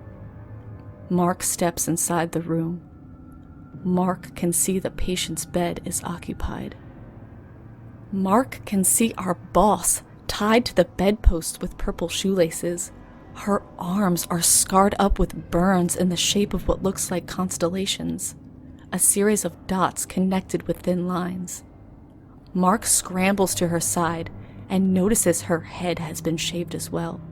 Beside her are a straightened metal coat hanger, a Bic lighter, and an empty bottle of Ambien. The patient with the burnt palms, in Mark's words, traced out the constellations with his shaking fingers. He was still crying and repeated that phrase, "I didn't know," over and over. I'm freaking out, but I didn't want to freak him out any more than he already is. I just tell him we need to go, that there are some more songs he can listen to in the other room. He just stops and looks up at me with these big, desperate eyes that I can barely even make out in the light from the one window in the room. He holds up his hands, all blistered and fries, and says, "No, no, no, I didn't know." I ask him what he didn't know. He looks around like he is checking to make sure no one is listening, then points under the bed. "He was already here." Then he shuffles over to the corner, curls up, and falls asleep. Mark stays in the room and immediately starts calling for help while he unties our boss. He says she is barely breathing, that her eyes are lolling around in her head, and she won't respond to stimuli. I guess some nurses finally show up, but Mark says they are so freaked that they won't even touch her at first. He ultimately has to throw her in a wheelchair himself before they will cart her off. When she is out of the room, he goes to the patient in the corner, but he is stopped when he sees something under the bed. He claims he saw a glowing aura under the bed, so faint he could barely even make it out. The glow sat right in this hole that had been broken up in the floor. He crawled over to the bed, and once he is a bit closer, can see that the hole is about halfway filled with this very fine gray powder. It smelled like when someone just lights a match. I don't know why I would even do this, but I reach out my hand to touch the powder. It's not even warm around the hole. As soon as I make contact with it, though, it burns like all hell. Seriously, I thought I was going to pass out. I pull back my hand and my damn fingerprints are melted off. I can also confirm this. He showed me his hands later on in the night. Not 10 seconds later, the power comes on. Mark turns around to get the patient, but he is already up. In fact, he is standing right behind Mark, almost touching him, staring wide-eyed at the bed. He's just standing there. I can see tears start to well up in his eyes. Did you do this? I made the nest. The hole? No, the nest. He wouldn't say anything after that, so I get him out of the room to get him some help. He takes one step out the door, and it's like all the pain from his hands hits him at once. He screams like he is being skinned and passes out. I have to drag him most of the way to a medical room before someone sees us and brings me a wheelchair for him. Later on, Mark shows me the hole under the bed. There is no powder though, but the room did smell like something was burnt in it. It looked sort of like it had been chiseled out with a small instrument like a kitchen knife or something.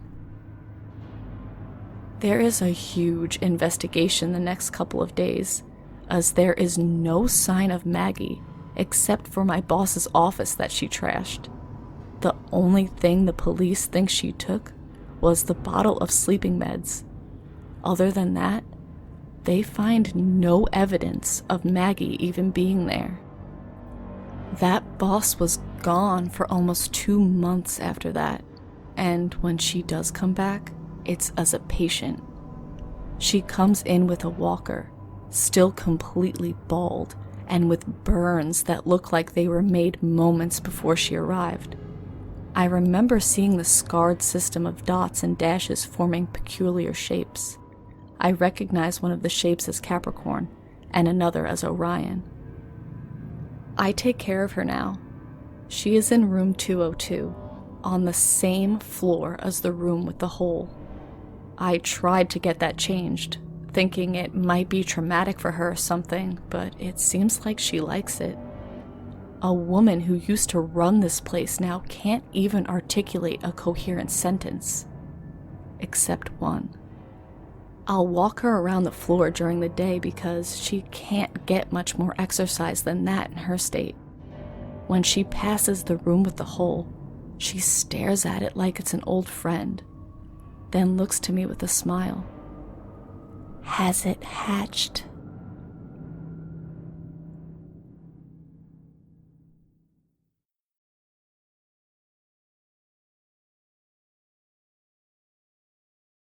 Firstly, I would like to apologize again for the re-upload of The Ward Part 2. This is why you may have received a notification update about the status of The Ward series that I am doing. In an attempt to correct some grammar errors, I slipped up and accidentally deleted it, which, to be honest, may be how it should have stayed. But secondly, I received a PM shortly after posting it for the first time. If anyone has any info on this user, message, anything, I would be really relieved and grateful. The message was from a user, Silver Magnus, a user I cannot find upon searching for them anywhere, and was written as follows. I have been reading your The Ward series, and I, along with some others, are not happy with your postings. Take this however you would like, but this is your one and only warning not to delve any deeper into the topic matter detailed in The Ward. We also demand for immediate removal of both Part 1 and Part 2. Again, this is your only warning, Mr. My name my address. Signed, Silver Magnus. I am not too familiar with Reddit yet, especially the subreddit No Sleep, but as far as I know, Silver Magnus is not a moderator. I don't understand what kind of infraction I have made or how they figured out my address. Silver Magnus, if you are reading this, which I assume you are, I take threats like this very seriously, but I will not stop posting, especially since it seems like you are trying to keep something hidden. To everyone else, I thank you for all of your kind words. It's hard keeping all of these experiences internalized because I feel like no one would understand or care. I really don't know what would spark this kind of message, but somehow I feel like it is connected to that hole in room 230. I haven't really worried so much about it since the day of the power outage. Now though, when I passed it up today, I felt an overwhelming sense of dread. I seriously doubt I will be taking my boss for any more walks past that part of the hallway. Something just feels different now. I don't know what it is. It just makes me get a sense of foreboding. On the other hand, I may just be paranoid or overreacting, or both. If this is some kind of joke, a sort of sick roleplay, I don't find it funny. My work is stressful enough as it is, and the last thing I need on my mind is thinking about someone stalking me. If anyone thinks it may just be better to stop posting, I can do so. But I would rather keep being transparent, telling my stories as needed. I promise to keep you all posted on everything that transpires, but I want to be as careful as possible with how I proceed to do so. I'm going to try to talk to Mark sometime this week about everything, as I mentioned before in the comments. Please let me know if there is anything you want me to ask him. Finally, a strange development has occurred, one that I find far too convenient to be mere chance. I was about to punch out for the day, and I just happened to look through the room list. It's basically an Excel spreadsheet with room numbers and patient names, along with specific notes on that room or patient. I noticed that the patient currently admitted in room 230 was being discharged. Most of the time, seeing a discharge notice is a happy occasion, but the patient in room 230 suffers from severe psychopathy. It's not something that just gets better. We fully expected for her to spend the rest of her life in here. In fact, just last Sunday, we found her dismembering a bird that she managed to catch outside. She weaved all the plucked feathers in her hair and proceeded to eat the meat off the poor thing. Alive. That is the kind of mental illness we are dealing with here, and they are discharging her. I asked around, and either everyone was playing dumb or really didn't know why she was leaving. I asked my boss. She just says that the patient has fulfilled all of the requirements to be discharged. There isn't much we can do. They want to move her out this Saturday. I'm livid by that point, and proceed to politely remind my boss about the bird incident. She just shrugs and asks me not to worry about it. I do worry about it, though. I dash to room 230 and look through the little window to the patient's room. I see her just sitting in the bed, facing the wall. Something is off, but I couldn't put my finger on it. Then I notice it. Dust. She has fine gray dust powdering her arms, just like the powder Mark had described.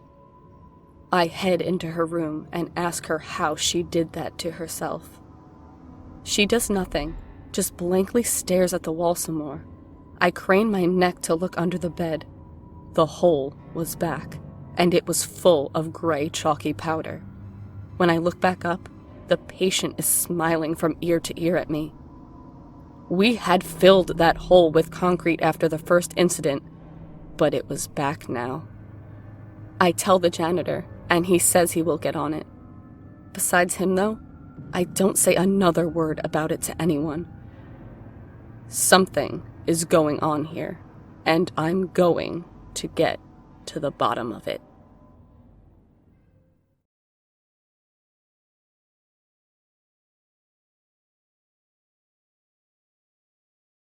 Sorry for not posting in a couple weeks. Things have been kind of crazy on my end, mostly with work and the holidays. I will say that along with this story, I also have some relieving news.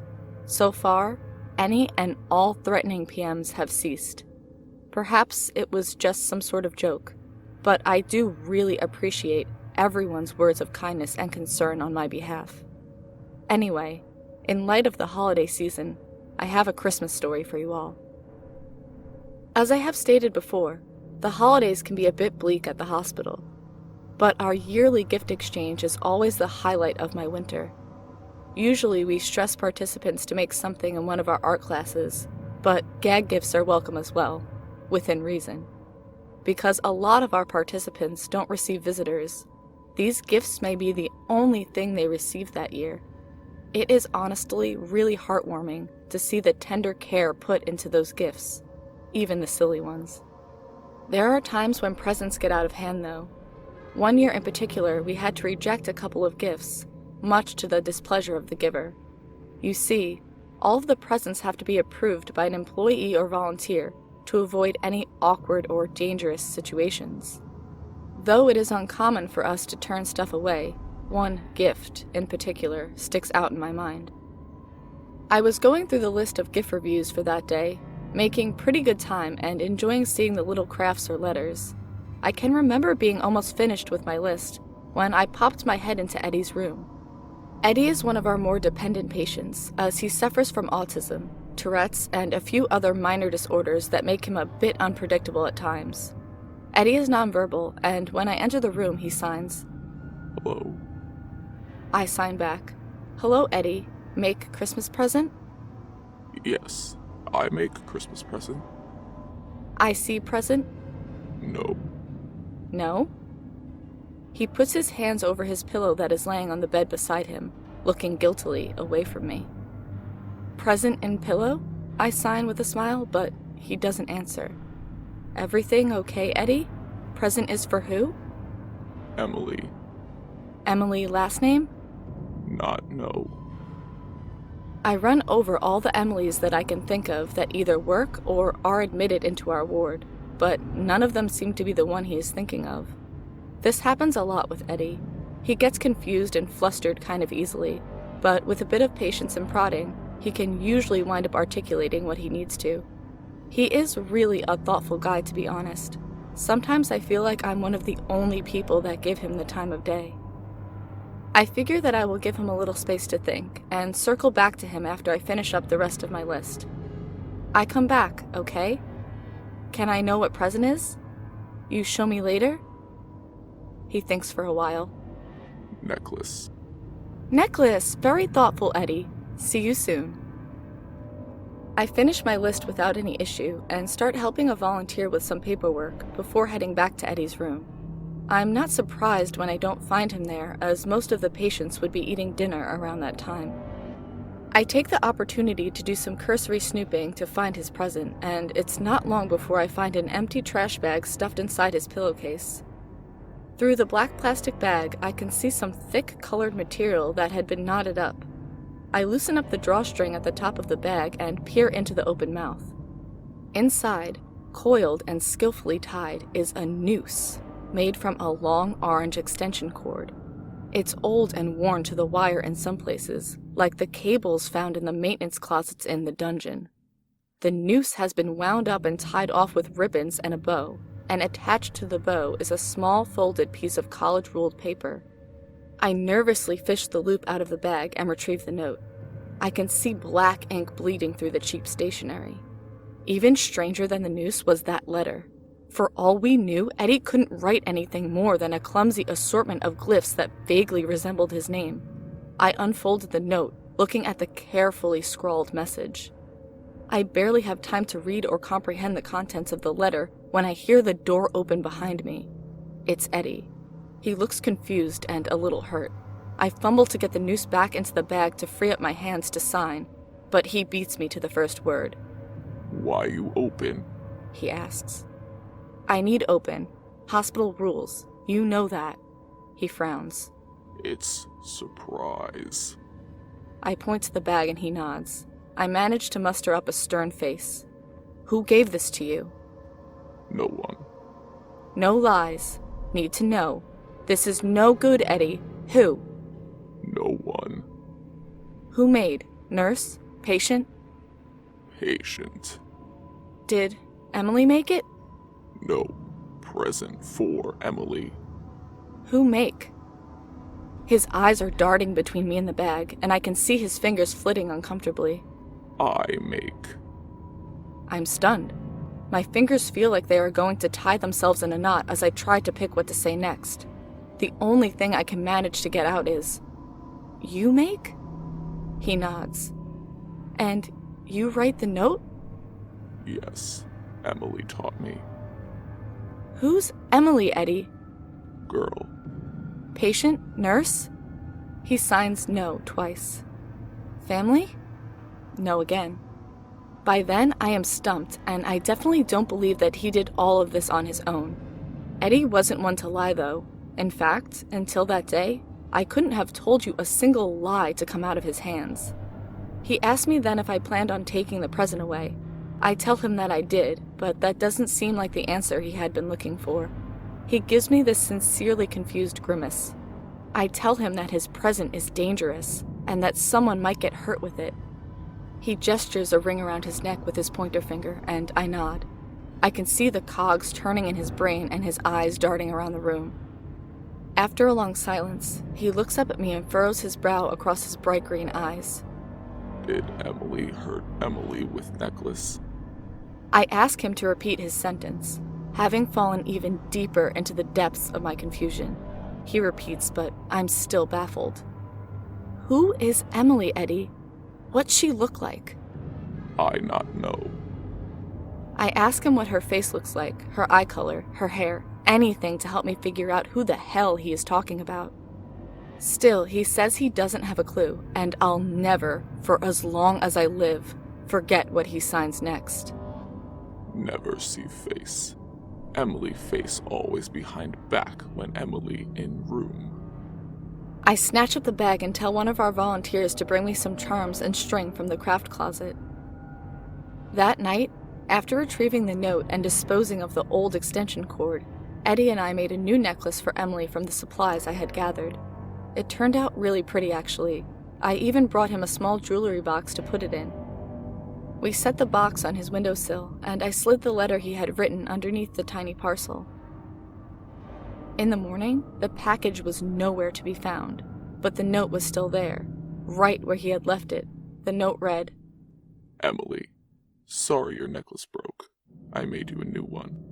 Merry Christmas. Eddie.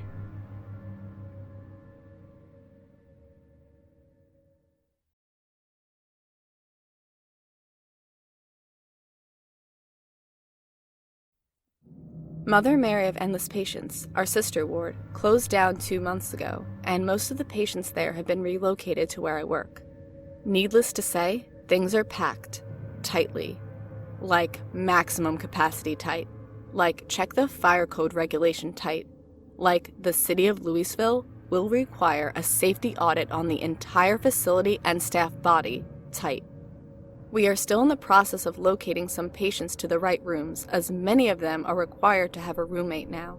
We are also having to staff up our cafeteria with some of the better patients after what we have been calling the meatball fiasco.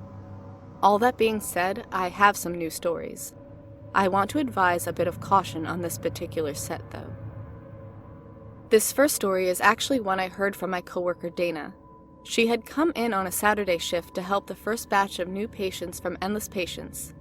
Yeah, there's a joke in there somewhere. And it's important to mention here what Dana is like. First thing, most people notice how short she is.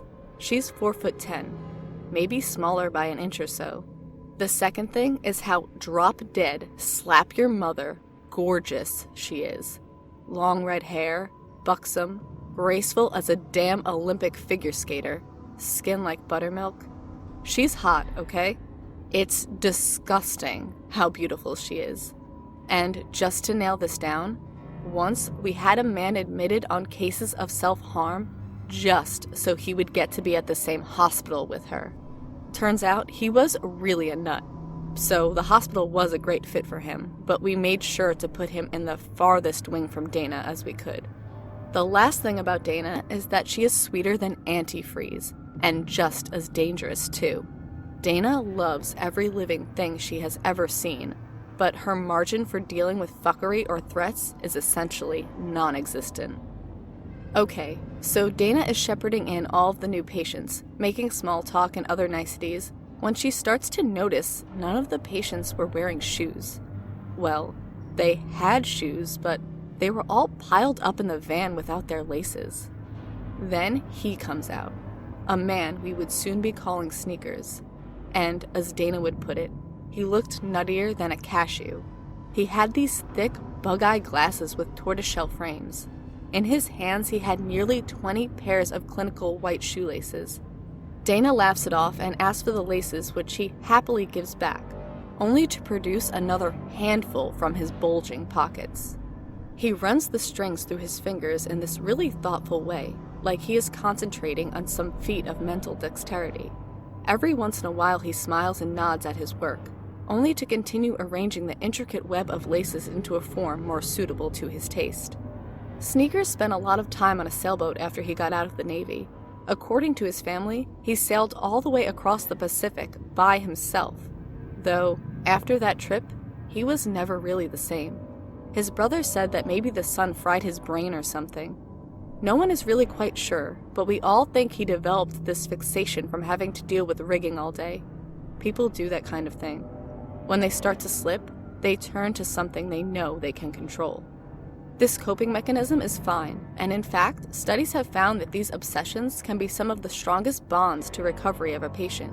So, Sneakers got his laces, and Dana made sure he didn't hurt himself with them. Come to find out, it wasn't just laces, but anything with that sort of stringy property. Spaghetti, yarn, rope, cables, you name it, he had it. Dana isn't one to question the motivations of the mentally unstable, but she was fascinated by Sneakers. It was all she ever wanted to talk about. So one day, she cracks and asks him why he's lacing together all of that string. According to Dana, he put his hand on her hand and stares at her with the clearest, most conscious eyes she has ever seen. All he says is, "To protect you, Dana." Now, this would freak me out, but not Dana. She still acts like it was the sweetest thing anyone has ever told her. With some further questions, she figures out rather simply that Sneakers is constructing a net. Must be a big net, Dana states. "Gotta have a big net for big fish." Sneakers replies. Ah, so you're fishing. Something like that. After their conversation, Sneakers continues to weave his net for the next couple of days. Nothing out of the ordinary. But one day, he just stops. He tells Dana that he is finished and that the net is ready. Dana jokingly acts relieved and says that she feels much more protected now that the net is complete. Sneakers was beaming that day. He acted like a hero, and Dana loved it. She loves seeing her patients do well. Sneakers' light mood didn't last for long, though. Progressively, he gets more and more somber. He stops talking to anyone except Dana, and when he is talking to her, the only thing he does is ask if she's okay. Of course she was. She made sure Sneakers knew she was just fine, but he didn't seem convinced. Then, he's gone. Just gone. His bed was made, his net was gone. All of his clothes were folded up and neatly stacked. He also left a note for Dana, but she still hasn't let me read it or know its contents. Dana lets our boss know that something must have happened to Sneakers, and we start a search of the entire grounds. Of course, I'm volunteered to check the dungeon, but Sneakers wasn't down there. Thank God. We did find him, though, and by we, I mean Dana. Would you like to guess where he was found? Seriously, I will give you a second to think about it. Guessed it yet? Room 230. When Dana found him, he had several puncture wounds in his chest, and he was lying on top of a mass all tangled up in his net. Thankfully, Sneakers was alive. His prey, however, was not. In his trap lay a massive dead deer. Its antlers were bloody and sharp. At a glance, it looked like a regular old white-tailed deer, except for the gray dust that powdered its coat. Oh yeah, and the third eye. Somehow, either Sneakers captured that deer and dragged it all the way up to 230 without anyone noticing, or I don't even know what an alternative would be to that.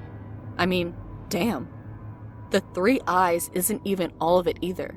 Dana said that it had teeth like a shark, pointed and jagged. I never saw it, but the image alone terrifies me. Sneakers had to be taken to medical, and Dana got some time off work after an extensive meeting with our boss. In fact, she is still on vacation, but she should be back within the week. I'll pry for details then. Lastly, after the deer incident, I decided to go talk to Sneakers in medical. For 2 days, the doctors wouldn't let anyone into the room due to his erratic moods and violent outbursts. That didn't sound like Sneakers, though. He might have been a little cracked, so to speak, but he wasn't broken. On the third day, I was allowed in, when no one was around and the nurses weren't watching his door. I fucked up, okay? I shouldn't have done that. I shouldn't have seen what I did. Tubes. Everywhere. Tubes connected Sneakers to a room full of machines and monitors. One of his arms clearly had the skin removed and replaced with skin grafts from his leg, which was wrapped in a leaking, bloody bandage. His other arm looked like it was being prepped for operation, an operation to remove the skin. Constellations, beautiful, intricate, familiar constellations were burnt into his arms, and the doctors, for one reason or another, wanted them off. Sneakers was under heavy sedation then, but even if he had been awake, I still don't know what I would have said. Where do you begin with something like that? This nervous itch was starting to set in the back of my skull, and I decided it was time to go. But before I leave, something catches my eye. It is a hazardous waste can in the corner of the room. I don't know how to say this. I don't even know why I did what I did. I threw on some gloves and started digging around until I found what I was looking for. I have it now. It's in a jar of salt water in my fridge. Sneakers, beautiful, starry skin. Sometimes before I go to bed, I set the jar on my nightstand and stare at the markings, like they are some kind of code. They are a message.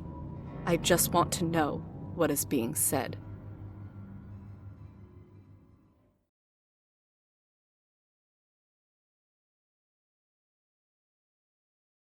I killed someone a couple days ago. Her name was Jenna Cooley, age 17. It would have been her birthday tomorrow if things wouldn't have went like they had. About 2 weeks ago, I got asked to come to Pennsylvania to give a talk on treatment for the mentally ill activist group, the Society for Humanity Over Treatment, SHOT for short. Or you might know them as the Society for Humanity in Intellectual Treatment, but they had to change the name. I guess the acronym wasn't as catchy. They are a foundation that advocates human rights for the mentally disabled and disturbed, especially with regards to treatment that may negatively affect the quality of life.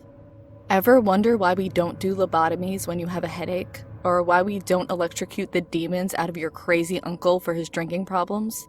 Thanks, SHOT. They wanted me to speak a couple times over the course of 14 days at a local community college, and I jumped at the chance to tell some of my stories in real life, especially since I assumed that's how they found me in the first place, my stories. I thought it would be an incredible experience. I thought I would get to network with some bright minds and maybe even find a cute guy to spend the week with.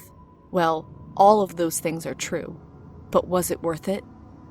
While I was living it up, all expenses paid, on some crusty Dean's Grant money, do you think I ever would have imagined what I would do to take it all back? No, you don't. You're all a bunch of voyeurs, jerking off to the newest salacious crap of gossip you can slide your slimy eyes over to. Do you realize I get sex offers for these stories? Mostly from men with medical fetishes, but damn. I say someone killed themselves in a bloody passion, and you're already finding my message box to see if I want to see what it does to you. If I told you that a disabled man with a wife and kid cut off his own tongue with a pair of safety scissors, that would get you going, I'm sure. Or what if I told you I saw a woman stomp a cat to death with her bare feet? Hitting two demographics of weirdos with that one. So how about this? How does this make you feel? Did you know that making someone stand for a week straight will cause kidney and liver failure? After 2 weeks, you will die of the infection. Did you know that if your hostage refuses to eat, you can rectally infuse vitamins through an enema bag? Did you know that if you keep someone awake for 2 weeks straight, they forget how to speak? Did you know that even if your eyes are chemically burnt with household cleaning supplies, it doesn't damage them enough to stop you from crying? Did you know that if you blind someone and tie a piano wire noose around their neck and make them stand on a phone book, they won't try to escape because they don't know how high up they are? Did you know that? Did you? I do now, because that's what I came home to. And then I got to watch the whole process because the motherfucker recorded the whole thing and left me a tape. Like a diary. Like a little love note from one broken person to another. Although, I like to think I'm a little less broken than him, even now. Jenna was a patient of mine. Came in for PTSD after she found her father drowned in a bathtub when he swallowed a bottle of Ambien. I met her the day before I left. I busted her with a condom full of weed saddled up in her womanhood. It was her first day, and I get how scary things can be in a ward, even when you're on a cocktail of anti-anxiety medicine, like she was. I had to take it from her, though. Rules are rules. And as I'm just about to confiscate the dope and just sweep things under the rug, she gets this cutting little smirk and asks me to pay for it. $200! Can you believe that? She was my kind of crazy. The kind you can fall in love with. The kind that wants you to fall in love with them. She was the kind of crazy that was so empty, she would take any scrap from anyone that would give her the time of day, good or bad. She was beautiful and smart, classy despite her trauma, hopeful. Even in the end, she was hopeful. That's what I told the police anyway. I didn't tell them she had a heroin problem, or that her mom was a deadbeat tweaker. I didn't tell them that just before she got admitted into my ward, she had been found in a ditch after she tried to fight some dealer that crossed her on a deal. She told me she did something she had never done before, to get her hit of mule. That's what got her so mad when he didn't deliver. God damn, I should have just let the kid have her weed. It's weed. Doctors can prescribe that shit in most places now. She deserved better than a dank old government-funded prison cell. Oh, but it's not a cell, they say. It's an assisted living therapy suite.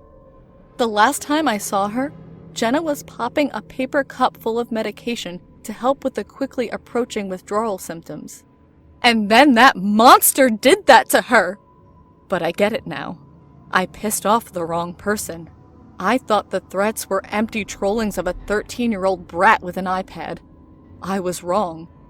Even though I didn't pull the trigger, I put the bullets in the gun. And now Jenna is dead. I imagine this will probably be my last post, whether I want it to be or not. I get the message, loud and clear.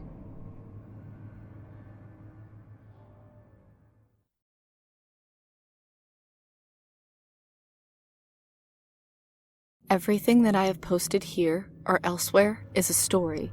Not a single word of it is true. Anyone in the medical community would tell you, if the stories in the Ward series were true, that the institution I work at would have been shut down within a couple hours by NAMAS or some other auditing company. It's really difficult to believe that anyone would take this series seriously enough to think of it as fact, instead of the work of tired, tedious fiction that it is. That being said, the following story, just like all the others before it, is entirely fictional. A girl walks in, taken to court over a grisly murder that happened in her house. She spends days in custody, being grilled by interrogators with glossy black boots and brass badges. The girl says she knows absolutely nothing of what is going on with the recent homicide, and that she was away on a trip during the time of the murder. She tells several people the same story and thinks she has a pretty airtight alibi. She is given a can of soda and a peanut butter sandwich for her troubles, but they do not let her leave. The girl sits in a cold room by herself for several hours, staring into her reflection in a one-way mirror. She thinks that the reflection looks sad. She thinks that the reflection looks innocent. Then she stops thinking and begins to cry.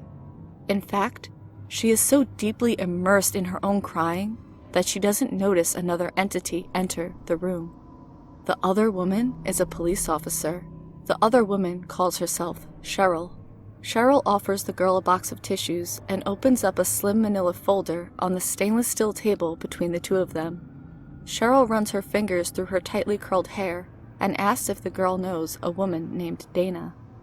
The girl says, "Yes." Cheryl kindly asks the girl not to pull on her IV. The girl says that it burns. Cheryl doesn't seem to care. "Do you know where Dana is now?" Cheryl asks. The girl says, "No." The girl says that Dana had been gone for a while on an unexpected vacation. The girl feels sick to her stomach and asks to go home. "When did Dana go on vacation?" asked Cheryl. The girl doesn't know. The girl feels like she doesn't know much of anything anymore. The girl just wants to go home, to her cat, to the mattress her parents bought her for her last birthday, to her little houseplants that never seem to have enough water, to that one dent in the wall where she accidentally knocked over a lamp the last time she was drunk with friends, to her own Wi-Fi so she can rant about how shitty her day had been, to her nightstand so she can look at the jar. The girl did not realize she had been speaking out loud. Cheryl asked about the jar. The girl does not answer. Cheryl asked why the jar is so important. The girl does not answer.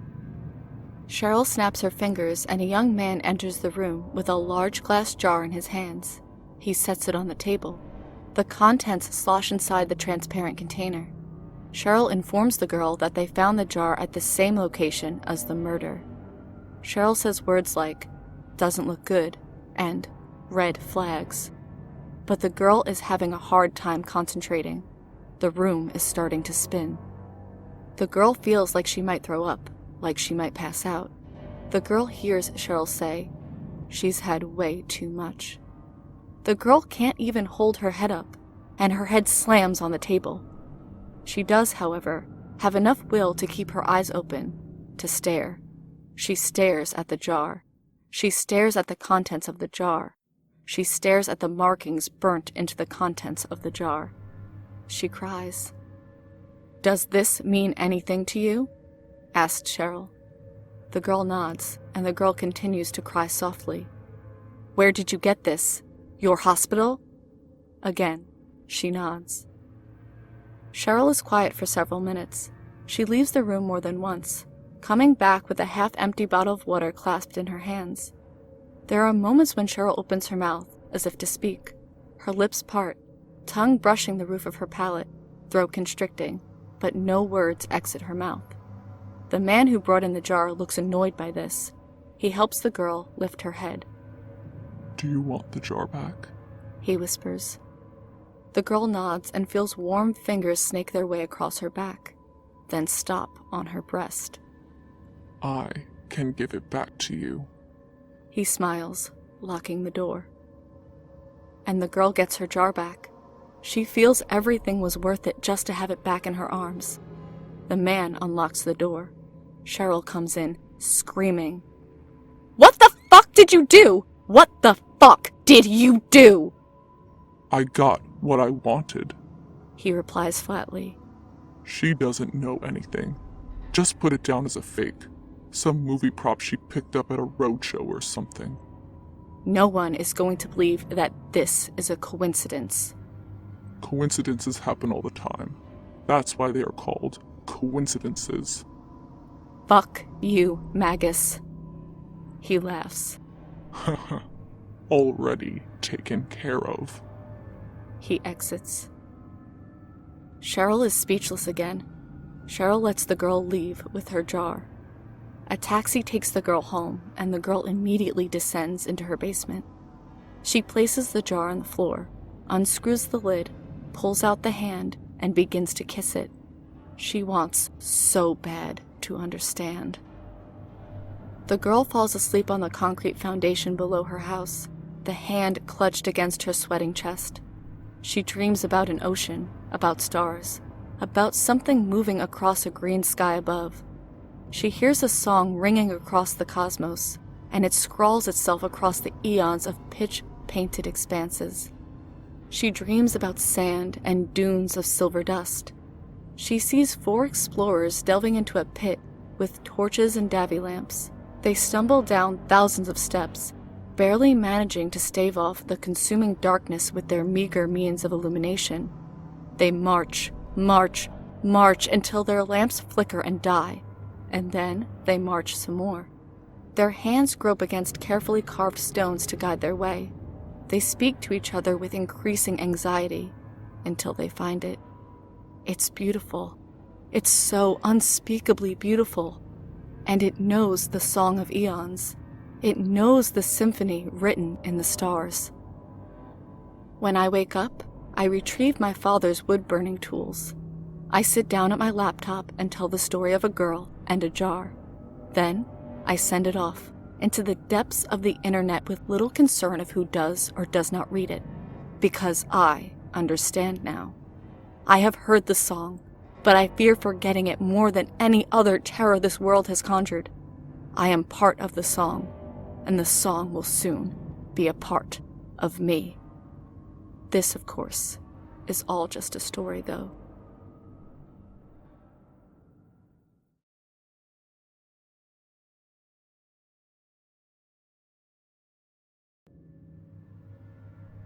Most of us amble through our day in a vacuum, eyes on our feet, ears caked with a lifetime worth of useless diversion.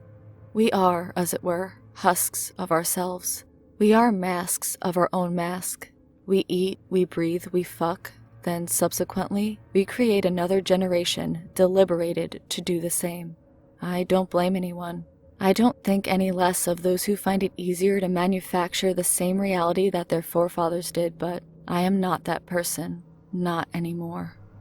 Regardless of how you consume the following information, know this: I am already dead by now. That is what most of you will believe. That is what my family and friends will believe, because that is all they and you have ever truly known. The moment we are spawned into this illusion is the same moment that we begin to deconstruct it. Life is destruction, and you wouldn't believe me even if I tried to explain that it doesn't end there. It doesn't, but for your quality of sleep and peace of mind, know that I am dead. Don't just think it or feel it, know it. Regardless, I have been absent for a matter of months, and those who concern themselves with my general well-being deserve to know what has led to this final, inglorious message. Some things you will not understand. After Dana died, I spent most of my time in my basement listening for the next sideral symphony to bleed from the sky and soak into my brain. I cut and burnt myself in identical fashion to the hand that I once imprisoned in the jar. I ate paper towels and torn strips of cloth to fill my stomach when I got hungry. Once I had begun transcribing, transferring the message onto myself for safekeeping, I realized how much time I had been buying and how little of that currency I had left. Eventually, I knew enough to scribe without the hand, and I turned to consuming once it had worn out its usefulness. I don't remember doing this per se, but I can feel it inside me. I can feel it articulate within the supple, fat spider legs. It took me 2 weeks to finish. Exhausted, fatigued, and so close to transcendence, I took the hacksaw from the utility closet and removed my piece of the relay, a baton. I sealed off the bleeding by holding my arm on the range in the kitchen. Don't worry, Mother. I didn't feel anything. The song was getting louder, and she said that she would be needing me soon. That was enough to distract me from the pain, from the smell of cooked flesh, the nervous excitement of my fast-approaching voyage, and, with any trip, there were formalities that needed to be attended to. I went to Cherokee Park in the Art District in Louisville. dug a shallow hole under an oak tree near a picnic area, and buried my hand there. Next, I went back home. My phone had 32 missed calls, 22 voicemails, and 60 texts. I only remember reading one. It was from someone special. If you don't call me back in the next 24 hours, I'm calling the cops, the text read. I checked the time. I had 8 hours to go. I had plenty of time. Retrieving a utility knife from the block in the kitchen, I walked over to the neighbor's house. It was 11:45 p.m. at that point. Rounding the back of the brick house of the Gaylors, I spied that they had left the ground floor window ajar. I opened it, slithered inside, and waited for instructions. I stood there in the middle of the family's hallway, relentlessly sweating from the night's wet heat. She saw my patience. She embraced me in song and told me what to do next. Behind the second door on the right slept a boy. I don't know his name. He was maybe 19, 21 at most. He slept facing the wall, one arm cocked under his pillow. In a different world, he would have rolled through a night's sleep. He would have woke up to the sound of a phone alarm or maybe a text message, and he would have continued living day after tedious day. In a different world, I wouldn't have had to kill him. One quick jab to the neck, a hand over the mouth, and a patient smile was all it took. I bit out his tongue and chewed hard. I could feel it turn to ash between my teeth, and I swallowed the pulpy gristle as best as I could, savoring the inky metallic taste. I could feel her there, my mouth full of dust. That is when I learned to speak. Next were the twins. I do know their names, Lane and Lily. Their names were delicately scribed in puffy paint along the topmost rail of their respective cribs. I hefted them both out, careful not to rouse them from their slumber. I needed them to be quiet for a while. I needed them fresh. They were good kids, not even making a single grunt or chirp the whole time.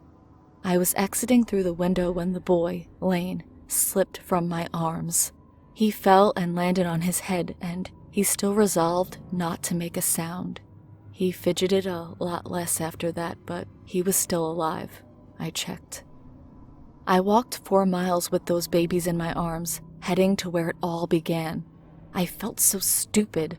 I should have seen the signs. All of those patients that I thought needed help were, in reality, trying to help me, trying to get me to see the world beyond the world. I remember the moon being so bright that night, full and mammillary. It felt like her eye was so close, watching me in serene contemplation. The next part was hard.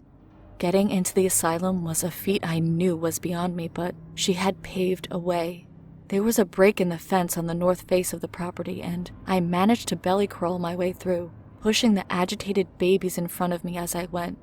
The girl began to whimper, on the verge of a full-on fit, so I took off my sock and gagged her as best I could. We were so close, and I was sure that they would know, that they did understand. I got in through a back door that some of the nurses keep propped open when they smoke. From there, it was a quick walk to the second floor. The air felt so caustic there, like tear gas. The fluorescent lights above me ticked away with my heart, counting the measure of the glorious symphony around, the symphony of the stars. God, I wish you could hear it. Before I knew it, I was in room 202. I was in the womb. I could hear the song of the midwife gurgling through the empty chamber. Amniotic bliss filled my dusty mouth, her granular blood pumping into me. The twins passed on before me, straightening the way even though the stars were right. She told me the path straightened. It opened and she took me into her arms. These were the last words my sister ever spoke. She left a recording on her phone detailing everything. I found it and immediately called the police. Something was off though. They didn't seem to care. I told them that I thought she might be in the hospital up the street, but I never mentioned the phone. I don't know why, but I'm glad that I didn't. I was racked with grief all that night, and I still can't sleep.